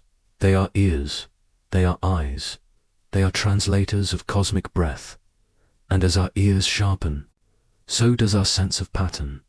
We are beginning to recognize what randomness looks like, so we can better recognize what isn't random, like the shape of chlorophyll's absorption, or the shimmer of a pigment tuned to a red dwarf's light, or the stability of ozone in a world that shouldn't have it. None of these prove life, but together they suggest design, not intelligent design, but adaptive, biological, intentional, only in the way nature intends to persist. Codes aren't always conscious. The rings on a tree are a code. The stripes on Jupiter are a code. So are your fingerprints. So is your breath. If we find something similarly layered, similarly structured in the air of a distant world, we may not understand it immediately, but will understand that it means something. That is enough to listen more closely, to point more telescopes, to refine our instruments again, because code invites curiosity. It insists that meaning exists, even if we haven't cracked it yet. And so, you return to Earth again for a moment. You look up at your own sky and realize, our planet speaks in code. To Dot, it has always been speaking. You just hadn't learned to listen. Now, you are learning. And, in the next chapter, you will travel deeper still into the world of spectroscopy itself, into the science that dissects light into meaning, where every color becomes a question, and every photon becomes a whisper from afar. But light too is a kind of language. You cannot touch it, you cannot hold it, but it moves across the universe faster than anything else, carrying the codes of chemistry, heat, and habitability. When planets speak in code, light is the courier. You begin to realize that light is not just brightness, it is structure. It stretches, it bends, it breaks into pieces when asked the right way, like words pulled from silence. That is why, when a planet passes in front of its star, we gather that slivered light, the part that filters through its atmosphere, and split it with care, like a prism slicing sunlight into rainbows. We split the star's light into spectra, searching for dips, missing colors, holes where gas molecules have taken a bite. Every dip is like a letter. Together, those letters form the beginning of a message. Sometimes, the message is incomplete. A single line, perhaps water vapor. A slight curve, maybe carbon dioxide. But, other times, a more complex shape emerges. A blend dot, a harmony dot, multiple gases overlapping in ways that resist randomness. Those are the moments when we lean forward. You now understand that to read these codes, scientists don't look for clarity. They look for contradiction. They look for atmospheric patterns that shouldn't exist in this. Something is maintaining them, because atmospheres, left alone, fall into balance. It's called chemical equilibrium. Over time, reactive gases disappear. Explosive mixtures fizzle out. But when imbalance remains gently, persistently, it begs for explanation. That's what life does. It keeps imbalance alive. The oxygen on Earth should be long gone, consumed by rocks and time. But plants, microbes, and oceans constantly rebuild it.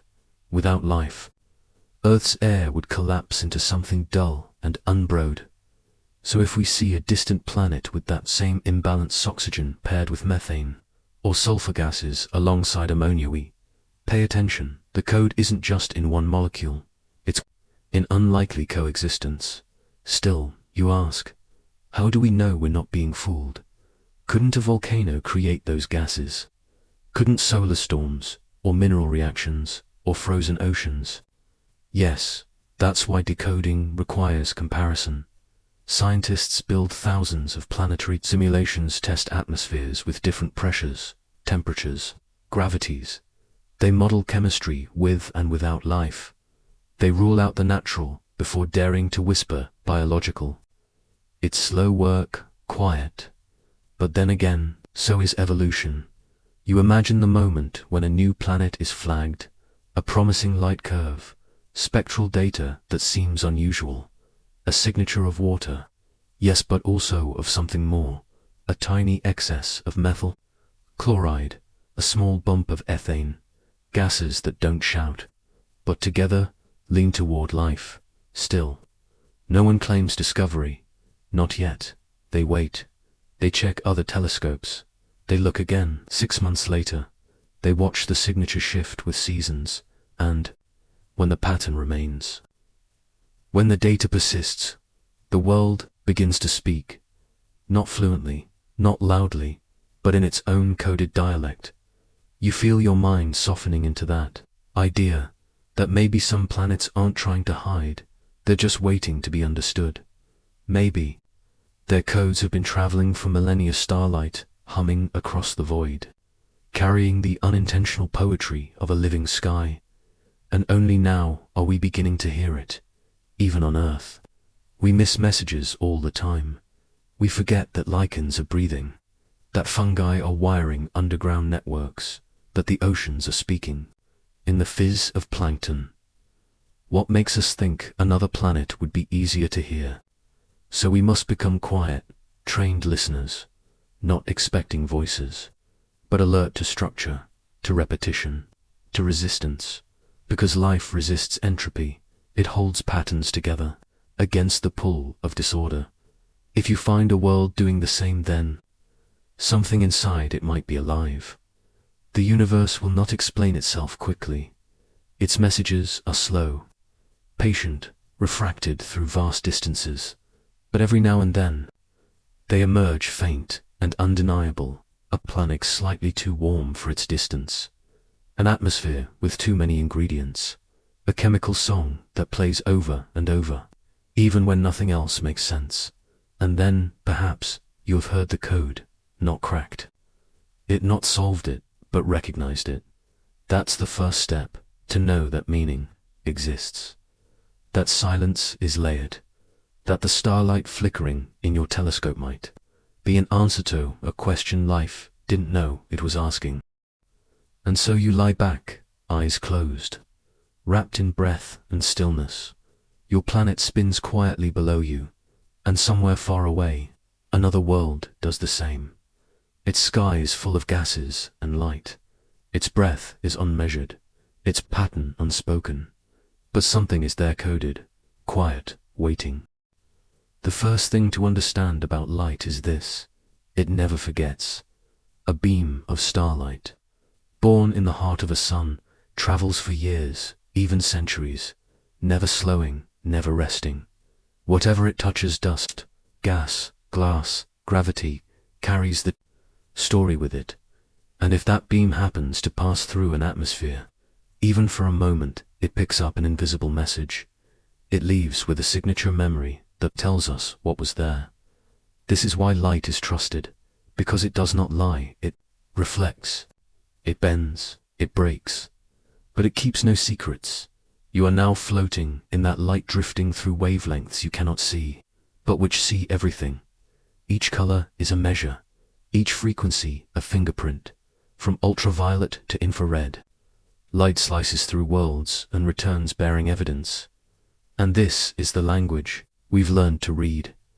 It begins with a technique called spectroscopy, a way of splitting light into its ingredients, not unlike breaking down a sound into notes. We do this with a spectrometer, a device that turns photons into patterns, patterns into numbers, numbers into meaning. You imagine holding a beam of starlight in your hand, watching it stretch across a black screen. Certain parts are missing, dark lines where colors should be. Those gaps aren't errors, they are signatures. Each gas absorbs a specific slice of the spectrum. Oxygen takes a certain blue dot, methane, a curve in the infrared dot, water, a shimmer around red. These missing pieces tell us what's there without ever touching the planet. This is the elegance of light. It brings us knowledge without intrusion, a cosmic fingerprint, floating gently through space. You think of the telescopes that gather this light, not just ones on mountaintops, but ones orbiting Earth, the Hubble, the James Webb, each one an eye open toward the unknown. They wait patiently, recording star after star, watching for the tiny flickers that say a planet has passed by. And when that moment comes, transit it's everything, because during those few hours, the starlight seeps through the planet's atmosphere. It is altered, ever so slightly, like wind passing through leaves. What returns is not the same as what left, and in that difference, there is a truth. Sometimes that truth is simple. This planet has clouds. This one has hydrogen. But sometimes the message is layered. A curve in the data, an unexpected bump to gases that shouldn't coexist. Yet do. Spectroscopy turns these clues into questions. Why is that ozone so high? Why does the light scatter more on the evening side? It is detective work, done in silence. No sound, no touch, only curves on a graph, only the memory of light. But in those curves, entire atmospheres unfold. Take, for example, a gas giant like WASP-39b. From Earth, we see only a star that dims briefly. But when we split the light during transit, we find sodium, potassium, water vapor drifting in the planet's thick, hot sky. We've even detected carbon dioxide there the first time it's seen in an exoplanet's atmosphere. It was just a small dip, a slight detail, but it told a story that hadn't been told before. That is how light tells the truth, not through drama, but through consistency. It speaks softly, but always clearly to those who learn its dialect. Now you wonder, what if the light changes over time? That too is a message. A planet's atmosphere might shift across its orbit, or change with seasons, or darken with storms. Spectroscopy can track these changes, can record the evolution of an alien climate, and if those shifts happen regularly, rhythmically, in ways that suggest cycles, we listen more closely.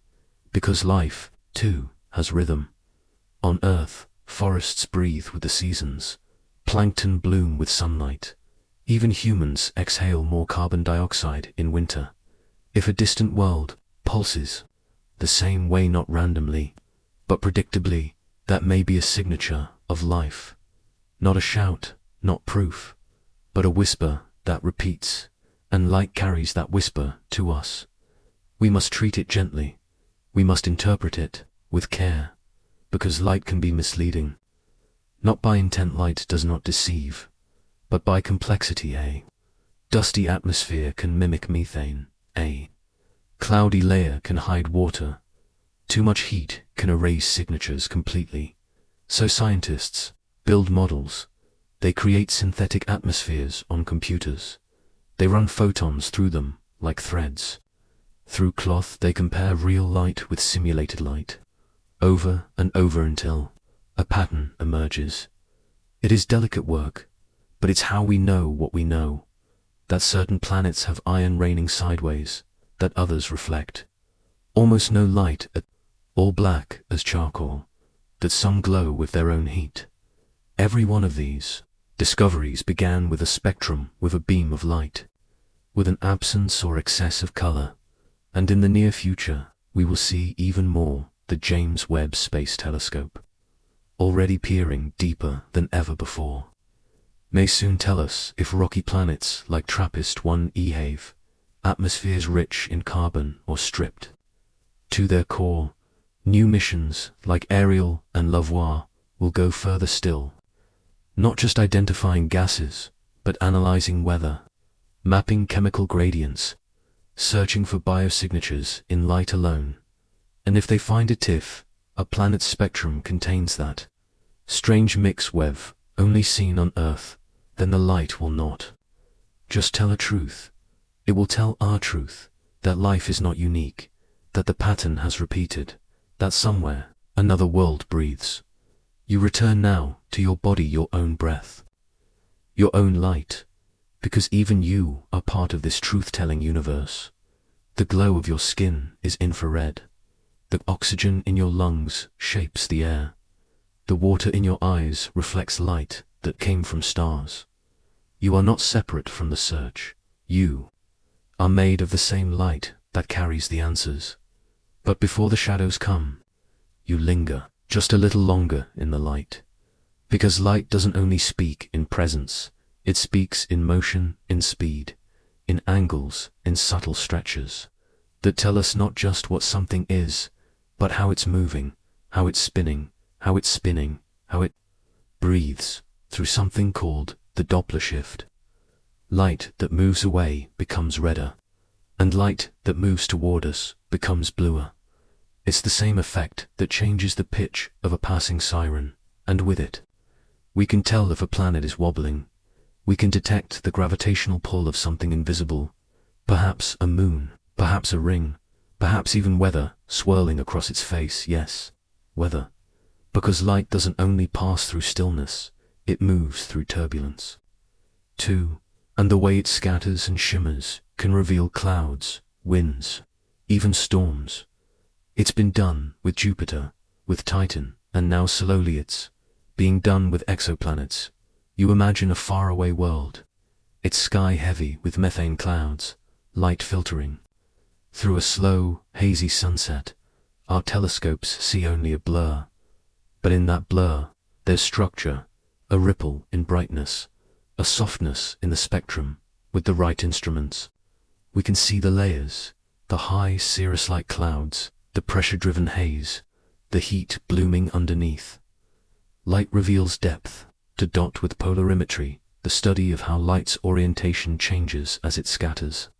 We can detect how particles in a cloud are shaped, round droplets, crystals, dust. Each one bends the light differently, and from that bending, a planet's atmosphere begins to take shape, not just as a list of gases, but as a living, dynamic system. And there's another form of light, not from stars, but from the planets themselves. Thermal emission. Planets, like people, radiate warmth, even in darkness. They glow in infrared. That glow contains stories, too, from it. We learn surface temperature. We see how quickly a planet heats and cools. We learn about heat-trapping gases' greenhouse effects, the fingerprints of atmospheres at work. And if we observe a planet just before and after it slips behind its star, a moment called secondary eclipse, we can isolate the planet's own light from the stars. In that moment, the planet speaks alone, and sometimes even without light. We learn when a planet doesn't reflect much light at all, when it's unexpectedly dark, or hides itself in shadow. That absence becomes part of the story. It might mean thick clouds, it might mean a surface that absorbs nearly all energy like lava or soot, or it might mean a sky filled with particles too fine to detect, but still present. Again and again, light teaches us one quiet truth, that even absence carries meaning. Even the softest dip in brightness, even the tiniest shift in wavelength, may be telling us something about that faraway world. And that's why we build better instruments, more sensitive spectrographs, wider bandwidths, more accurate mirrors. Because the difference between knowing and not knowing may be only 1/1000th of a percent in brightness, a line so thin you might mistake it for silence. But it is not silence, it is a whisper. And now, we are learning to listen to whispers. You let your thoughts slow. You imagine all the light in the universe passing through gas giants and rocky planets, through icy rings and steaming clouds, each beam collecting impressions like fingerprints in fog. And finally, one of those beams reaches us. It bends through a telescope mirror, passes through glass, touches a sensor, and becomes data. Data becomes pattern. Pattern becomes meaning. And meaning becomes hope. Hope that we are not alone. Hope that other skies breathe. 2. Hope that light remembers not just chemistry, but company. And even if it doesn't, even if no biosignature appears, even if no strange molecule reveals life, there is beauty in the trying. Because in seeking the truth, we come closer to understanding our own. You take one last breath for the night. Air fills your lungs rich with oxygen, balanced by nitrogen, shaped by 3 billion years of life. You are part of the very process you study. And as your eyes close, you drift outward again into the realm of distant stars, where light still travels, still remembers, still tells the truth. A dense atmosphere stretches below you, layered and rippling like gauze over a sleeping world. You hover above the haze, unable to see the surface. There is light, but it's muted. There are shadows, but they blur and blend. This is what many exoplanets offer us, not a clear view, but a curtain. Clouds are the storytellers that choose what to reveal and what to keep hidden. You might imagine clouds as decorations, but in truth, they are protectors. They guard the secrets of temperature, chemistry, and life. They scatter starlight, absorb heat, and shield the terrain and from light years away. They complicate everything. A telescope looks at a planet, hoping to see spectral line traces of oxygen, water vapor, or methane. But instead, the data is flat. The signal is quiet. The gases seem missing. Are they truly absent? Or are they simply masked by clouds? This is where the mystery deepens. Because clouds are not blank slates. They are structures. 2. They are made of droplets, crystals, particles, and each of those interacts with light in its own way. Some clouds reflect more than others. Some scatter light to the red or blue. Some only form at specific altitudes. Depending on temperature and pressure, even the size of the particles matters. Tiny particles create smooth hazes, while larger ones create distinct scattering patterns. We can detect those patterns. We can map their effects, and in doing so, we begin to reconstruct what lies beneath. It's like learning to read Braille in reverse, feeling the shape of meaning through the interference itself. You pause now to drift through some famous veils. Take Venus, our own neighbor. Its thick sulfuric acid clouds reflect almost all visible light. They hide the surface entirely, but we've learned to use radar to see through them, to trace the mountains and valleys hidden below, and in infrared, we've begun to measure the dynamics of the atmosphere itself, how it rotates, how it breathes, how it stirs. Then there's Titan, Saturn's moon, wrapped in a golden haze of complex hydrocarbons. Its surface remained invisible for decades. But that didn't stop us. We studied how sunlight scattered off the haze. We sent a probe Huygens which pierced the mist and revealed rivers of methane, lakes of liquid ethane, clouds made not of water, but of alien rain. Every cloud conceals, but no cloud is perfect. Even when a planet is covered in haze, light slips through cracks. Infrared light, especially, can pass through where visible light cannot. By watching how a planet glows in the dark, how it radiates its own heat, we can see below the clouds, or at least measure the heat those clouds trap.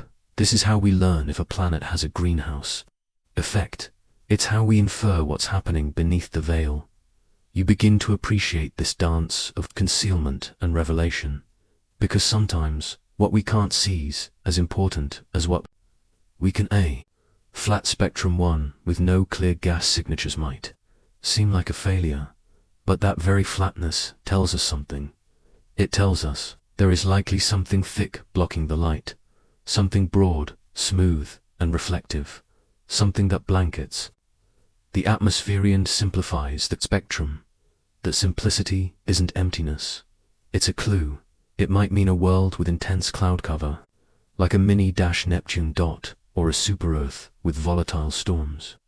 Clouds made of zinc sulfide, or droplets of silicate glass falling like rain. Or even stranger, an atmosphere with photochemical hazes, like those seen on early Earth. You imagine a world where the clouds are violet, another where the sunsets last.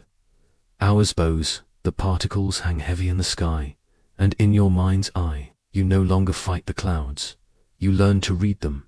You understand that clouds are not obstacles, but part of the language. And so scientists adapt. They build models of clouds on hot Jupiters, of hazes on tidally locked worlds, of weather cycles around red dwarf stars. They simulate the interplay of wind and light, droplets and pressure. They train machines to tease apart the tiniest signatures, to see the difference between a cloudy atmosphere and a genuinely barren one. This is how we turn veils into maps. This is how we listen even when the voice is muffled. And sometimes, in the midst of all this concealment, a pattern returns. A subtle change in brightness as the planet orbits, a rhythm in its heat curve, a seasonal shift that hints at underlying chemistry. These are the patterns that remain, even when everything is covered. Even when the planet hides its face, the underlying heartbeat continues, and we can sense it. Because clouds are part of life, too. On Earth, clouds are shaped by forests and oceans. They are seeded by dust from deserts and salt from waves. They carry moisture, but also stories of energy moving, of climate breathing. So when we see clouds elsewhere, we wonder, who stirs them, what feeds them? Is this just weather, or something more? We may not yet know, but the veil invites curiosity, it says. Keep watching, and we do, because beneath every cloud fear is always a surface or at least a question. And in the quiet between observations, we imagine the shapes, the shadows, the possibilities. You rest now, held in the softness of knowing that not all is meant to be seen, that mystery is not a flaw, it is part of the beauty. And even when the clouds are thick, even when the data is dim, patterns whisper through, but before the rhythm, before the seasons, you stay just a while longer in the mist. Because clouds aren't only shields, they are storytellers, too, expressing the personality of a planet. A violent world may wear wild storms, its clouds churned into endless spirals by rotation and heat. A quiet, tidally locked planet may show only one hemisphere of haze, the day side scorched and cloudless, the night side blanketed in frozen breath. Even their shapes tell us things. High, wispy, cirrus-like trails hint at low gravity. Dense, clumped decks whisper of convective heat, of worlds warming from below. And then there's color. On Earth, clouds are white or gray, but elsewhere, on exoplanets, clouds might gleam copper in the glow of a red dwarf. They might be black, yes black, formed of soot or carbon particles. They could even sparkle, if made from droplets of molten metals or silicate glass in the searing atmospheres of hot Jupiters. Some clouds condense from titanium oxide, others rain liquid iron. Imagine, not water falling from sky to sea, but iron dripping from sky to fire. These alien weather systems are on just wild facts to wonder at. They're part of how we understand habitability, because the presence, structure, and persistence of cloud tells us whether heat is being allowed to escape. A world with dense, high-altitude clouds may stay warm, even far from its star. A world with patchy or disappearing cloud might overheat or freeze on one side, and in between there may be balance.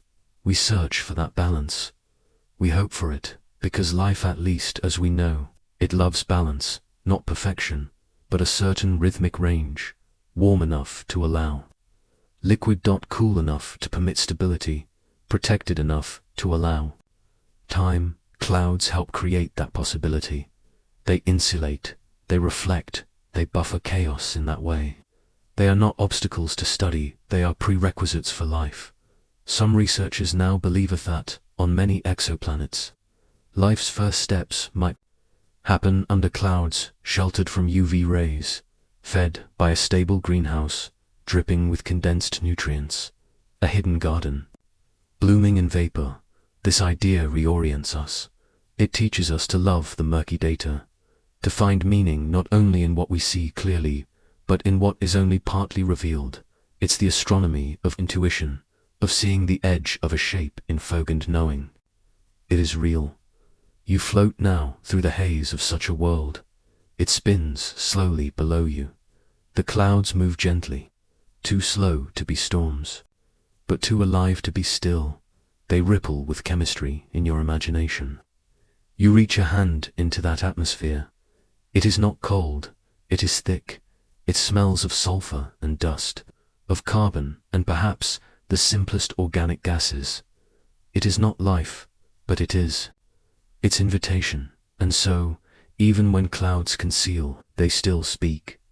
They speak in temperature curves, in reflective, ity,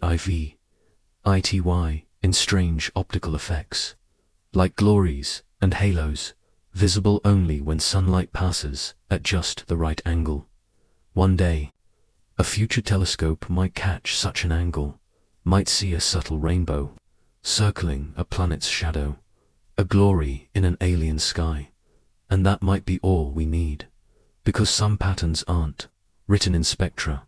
They're written in rhythm, a cloud pattern that returns each orbit, a darkening that follows a planet's spin, a long-term brightening and dimming that hints at seasons. You don't need perfect claritito. See that kind of consistency. You need patience and a wide field of view. That's what missions like Lavoir and Habix will give us the power to watch, not just glance, to see a planet evolve through its own climate cycles, because clouds move with time. They change with solar flux, with planetary tilt, with feedback loops. We are only beginning to understand. Even on Earth, we are still learning. Our weather satellites catch swirls of water, vapor spanning thousands of miles. Our climate models struggle with cloud, feedback. We know they are vital and still. They surprise us. If it is this hard to model Earth's clouds, how humble we must be modeling others. And yet, we try. We simulate clouds made of exotic materials. We test how light behaves inside them. We study their shadows. We model alien storms with no lightning or, with too much, we imagine. And in that imagining, we prepare ourselves to see a cloudy planet, not as frustrating, but as promising. Because sometimes, hiding is a kind of invitation. You drift now, not just through space, but through motion. Everything in the cosmos moves.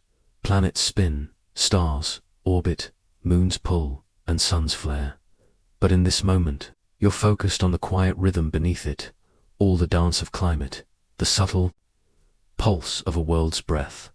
Because a planet's atmosphere isn't still. It flows, swells, warms, and cools. Not randomly, but with rhythm. And in that rhythm, life may find its chance. Take Earth. Our world tilts just a little. 23.5 degrees off vertical. That tilt is what gives us seasons. Winter in one hemisphere, summer in the other, a slow, graceful balancing act across the year. Without that tilt, the poles would stay dark and frozen. The equator would scorch endlessly. The wind would weaken. The sea would quiet. And much of life might never have begun. This is where climate begins, with the orbit, the tilt, and the spin. It is called astronomical, forcing how a planet's path through space shapes its weather over time. If a planet's orbit is nearly circular, its seasons may be gentle, like Earth's. But if its orbit is more elliptical, stretched like an egg, then summers may be brief and scorching, winters long and freezing, an entire world pulsing between extremes. Some planets wobble more than others. Their axial tilt, called obliquity, may shift wildly over time. On such worlds, ice ages may come and go like breathing. Deserts may appear, vanish, and bloom again in repeating cycles across millennia. And then there are planets locked in place, tidally locked. One side forever faces the star, the other shrouded in darkness. At first, such a world seems hostile, a day side of fire, a night side of ice. But climate isn't always so simple, because air moves, heat flows, and in some simulations, tidally locked planets develop thick cloud decks. On the star-facing side, reflecting just enough light to cool, while winds sweep warmth to the dark half. Even there, balance may emerge. You imagine standing on such a world, just on the terminator, the line between day and night above you, a permanent sunset to your left, a blinding star dot to your right, frozen stars, capes, and in the middle, a soft, stable dusk, perhaps, just perhaps, the perfect place for life. You begin to understand. Climate is not just heat, it is structure, rhythm, breath, and sometimes it changes slowly through something called Milankovitch cycles. Earth's orbit, tilt, and wobble shift over tens of thousands of years. These shifts change how sunlight falls, which in turn changes the climate. Ice sheets grow and shrink, rainfall moves, vegetation shifts, And in that shifting, species rise, fall, adapt. If that happens here, why not elsewhere? Other planets must have their own cycles, some faster, some slower. Some may have moons like ours, steadying the wobble. Others may be alone, more chaotic. And so, scientists now study climate models for exoplanets. They simulate worlds with strange tilts, odd spins, long years, and eternal days. They model weather on super-Earth sandstorm systems on mini-NEPs. They ask, would oceans freeze or churn? Would clouds collect at poles or equators? Would rain fall sideways on a fast-rotating world? They run these models for years, just to glimpse a pattern, a rhythm that might permit life. Because it's not enough for a planet to be in the habitable zone, the right distance from its star. It must stay habitable across time, across chaos. It needs feedback systems, like Earth's carbon cycle, where volcanoes release CO, and weathering pulls it back down. That balance, fragile and persistent, keeps the planet stable. If an exoplanet shows signs of such stability, we look closer. A hint of long-term heat retention, a signature of active recycling, perhaps even the signs of vegetation rhythm, the so-called red edge. A slight change in reflectivity as plants bloom and fade. We haven't seen it clearly yet, but we know what to look for. And so, we study climate, not just for weather, but for memory.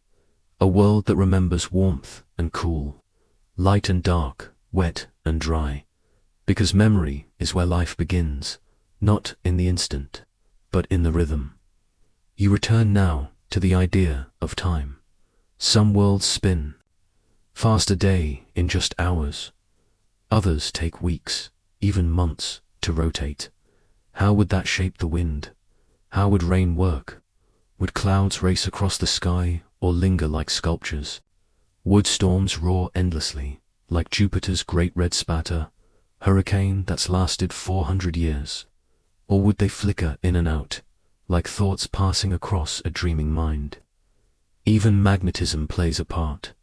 A strong magnetic field, like Earth's, protects the atmosphere from being stripped by solar wind. It keeps the air long enough for climate to take hold. It gives rhythm a chance.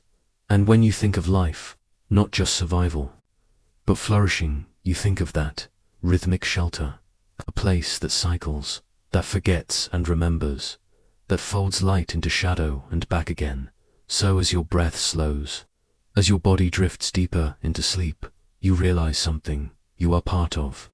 Rhythm, too. Your lungs cycle. Your blood flows in pulses. Your thoughts follow patterns. Even in dreams, you are not just a witness to climate. You are shaped by it. Your ancestors moved with seasons. Your bones hold the record of sun and cold. And your cells remember light same way plants do. You are a reflection of rhythm. And so, when you study alien climates, you are also studying yourself. You imagine a planet with two suns, a binary star system, daylight arriving from two angles, casting double shadows, double warmth. The temperature on such a world might pulse irregularly. Its seasons could be chaotic, on where the stars are in their dance. Summers would not just arrive, they would compete, and still a pattern might emerge. Even in chaos, climate finds rhythm, a kind of cosmic music, layered and strange, but not without harmony. Now picture another placer, rogue planet, torn from its star system long ago, drifting through cold interstellar space, bathed in no sunlight at all. Is it silent? Lifeless? Maybe not. Some scientists believe such planets, if massive enough, could trap geothermal heat beneath thick atmospheres, blanketed in clouds. They might maintain surface oceans under eternal night, rhythm without light, seasons shaped not by stars, but by internal tides and molten cores. That too is climate.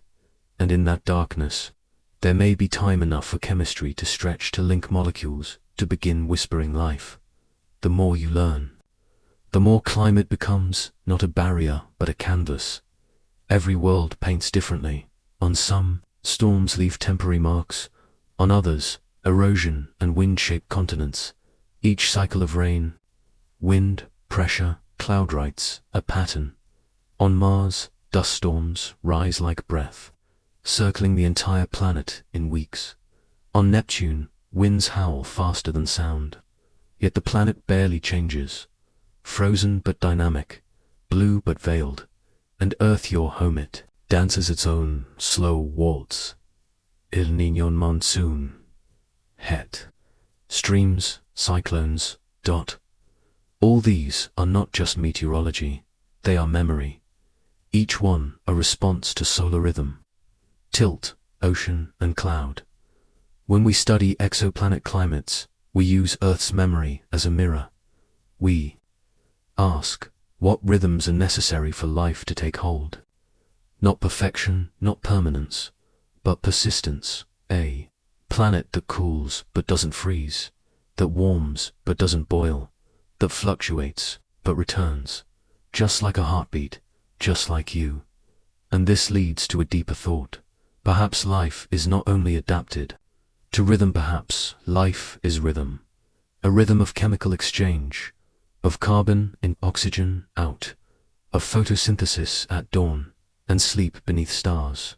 A biosphere is a planet's breath, a signature in time, a song carried by clouds and winds. And now, with new telescopes and more patient eyes, we might one day hear that song. Imagine watching an exoplanet track us, 100 orbits, seeing its albedo, its brightness shift with strange regularity, not random, not purely weather, but something seasonal, a planet that blooms.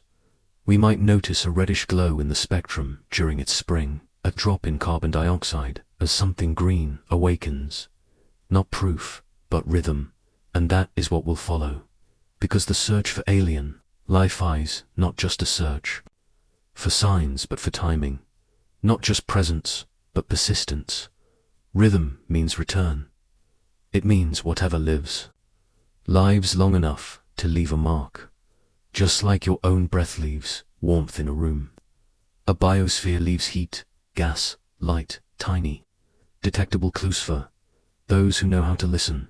So when astronomers sat here, studying exoplanet climate, they're not just asking if it's cold or hot. They're asking if it remembers, if it balances, if it returns. Even the smallest rhythm, if stable, might cradle something precious. And the exciting truth, we are getting close to hearing it in the coming decades.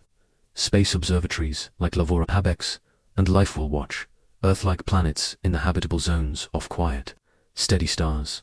They will not just take snapshots, they will listen over time. They will watch for shifts in brightness and track how a planet breathes. In doing so, they may notice something strange, a rhythm too steady, too coordinated, to be just geology or weather. That's the edge where life may wait, and you will be part of that waiting, because you are a creature of climate, a child of seasons, a being shaped by tides and tilt. When your ancestors planted crops, they followed rhythm. When they migrated, they followed warmth. And when they dreamed of other worlds, they hoped for skies that moved like their own. You fall asleep. Now, held by this movement, your own breath, a cycle, your own thoughts in orbit, everything, from stars to cells, moves in time. And so, the search continues. Not for chaos, but for rhythm. Not for noise, but for a signal that repeats. Because where there is rhythm, there may be life.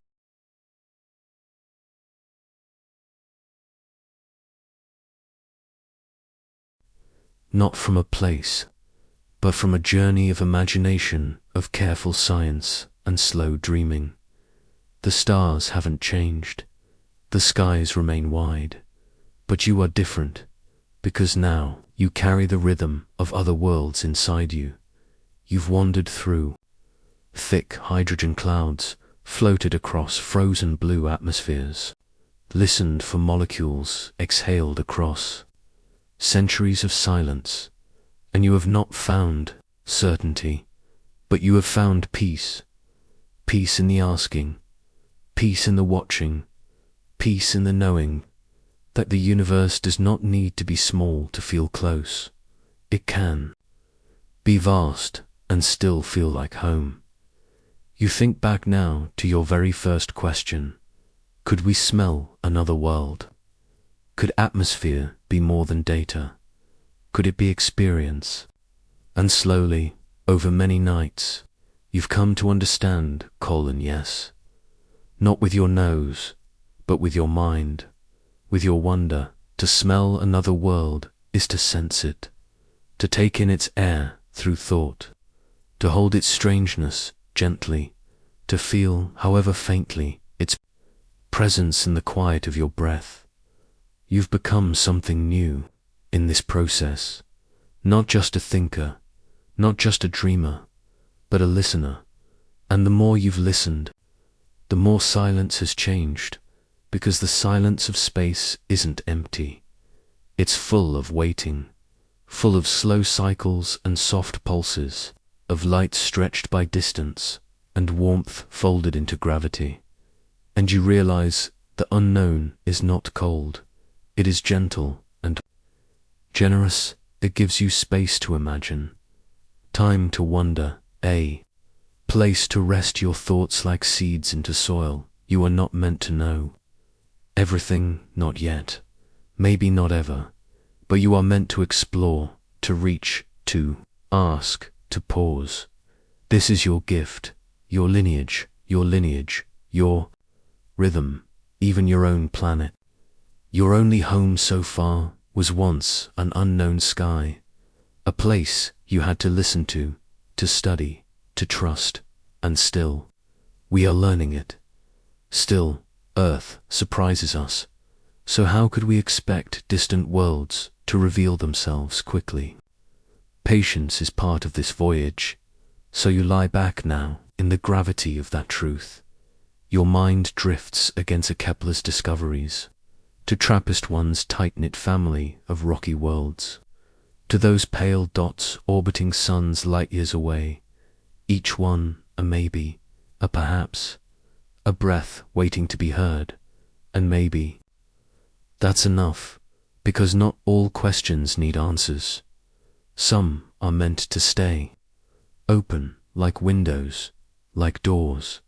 They let in air and stars and stories. You've traveled through that openness, and now you return to your own breath. A soft inhale, a softer exhale. Your atmosphere, gift of pressure and composition, of warmth and memory. Oxygen that once danced through leaves, nitrogen that once passed through stars. You are breathing stardust, and in doing so, you are no longer separate from the cosmos. You are a continuation of it. Its gases move through you, its rhythms guide your sleep, its silence holds your dreams. So even as you settle into rest, know this, your breath is not small, it is part of something enormous. And the fact that you can wonder, can listen for other breaths, can watch for glimmers of alien clouds, can imagine weather on worlds without names, that you are never truly alone. Curiosity is connection. Every time you ask what might live beneath an alien sky, you remember what it means to live beneath your own. And in that remembering, you belong to Earth, to stars, to all the questions not yet answered. You belong not because you know, but because you care enough to ask. That is enough. So now, as your mind slows and your breath evens, and the lights of this day dim into the quiet horizon, you rest, not in answers, but in wonder, not in endings, but in orbit. You are still circling something beautiful, still turning gently toward the light, still breathing, still listening, still home, even here, even now, among the unknown. The stars are not waiting to be solved, they are waiting to be heard. And in that gentle hearing, you discover a quiet kind of belonging, not because you've mapped every orbit or decoded every spectral line, but because you chose to listen, to wait, to wonder.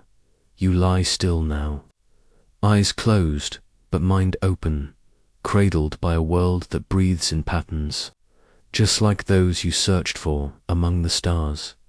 The universe does not rush. Its time is not our time, but somehow it welcomes us anyway, gives us light we can measure, shadows we can study, and questions vast enough to dream into. This is what science has always been, not the conquest of mystery, but a relationship with it, a tender, lifelong courtship between the human mind and the infinite. In that relationship, you grow. Every chapter you followed from the swirl of alien storms to the breath of silent biospheres wasn't just about those distant places, it was about what lives inside you as you imagine them, because to study atmospheresis also to study thresholds, where one thing ends and another begins, where rock becomes cloud, where ice becomes vapor, where silence becomes signal. And perhaps that's why you feel so drawn to Exoplanet. They remind you that thresholds matter, edges hold meaning. Life, after all, may begin not in the extremes but in the space between them, between heat and cold, between dark and light, between what is not and what is only guessed at. You are standing softly and that in between, and there is no urgency to leave, because this, too, is home. You remember now the first time you heard that phrase, the Goldilocks zone. Not too hot, not too cold, just right. But maybe it's more than distance from a star. Maybe it's also about balance, rhythm, patience. Maybe just right isn't a number but a story, a world that writes itself slowly, revising with wind, pausing with ice, resuming with bloom, a world that lives in feedback and forgets in cycles. Isn't that what Earth does? Isn't that what you do too? You take in, you let go, you adapt, you rest, you begin again. So when you imagine finding another Earth, another blue dot, you're not just seeking geography, you're seeking resonance, a place where your curiosity can etching feel returned. That's what makes the unknown feel like home, not its familiarity, but its willingness to receive your attention. And the universe, despite its vastness, has always responded. It reflects your light back in curved rainbows called spectra. It allows your telescopes to bend truth into color. It gives no answers but never closes the question. And now, as your thoughts drift softly toward sleep, you carry that openness with you.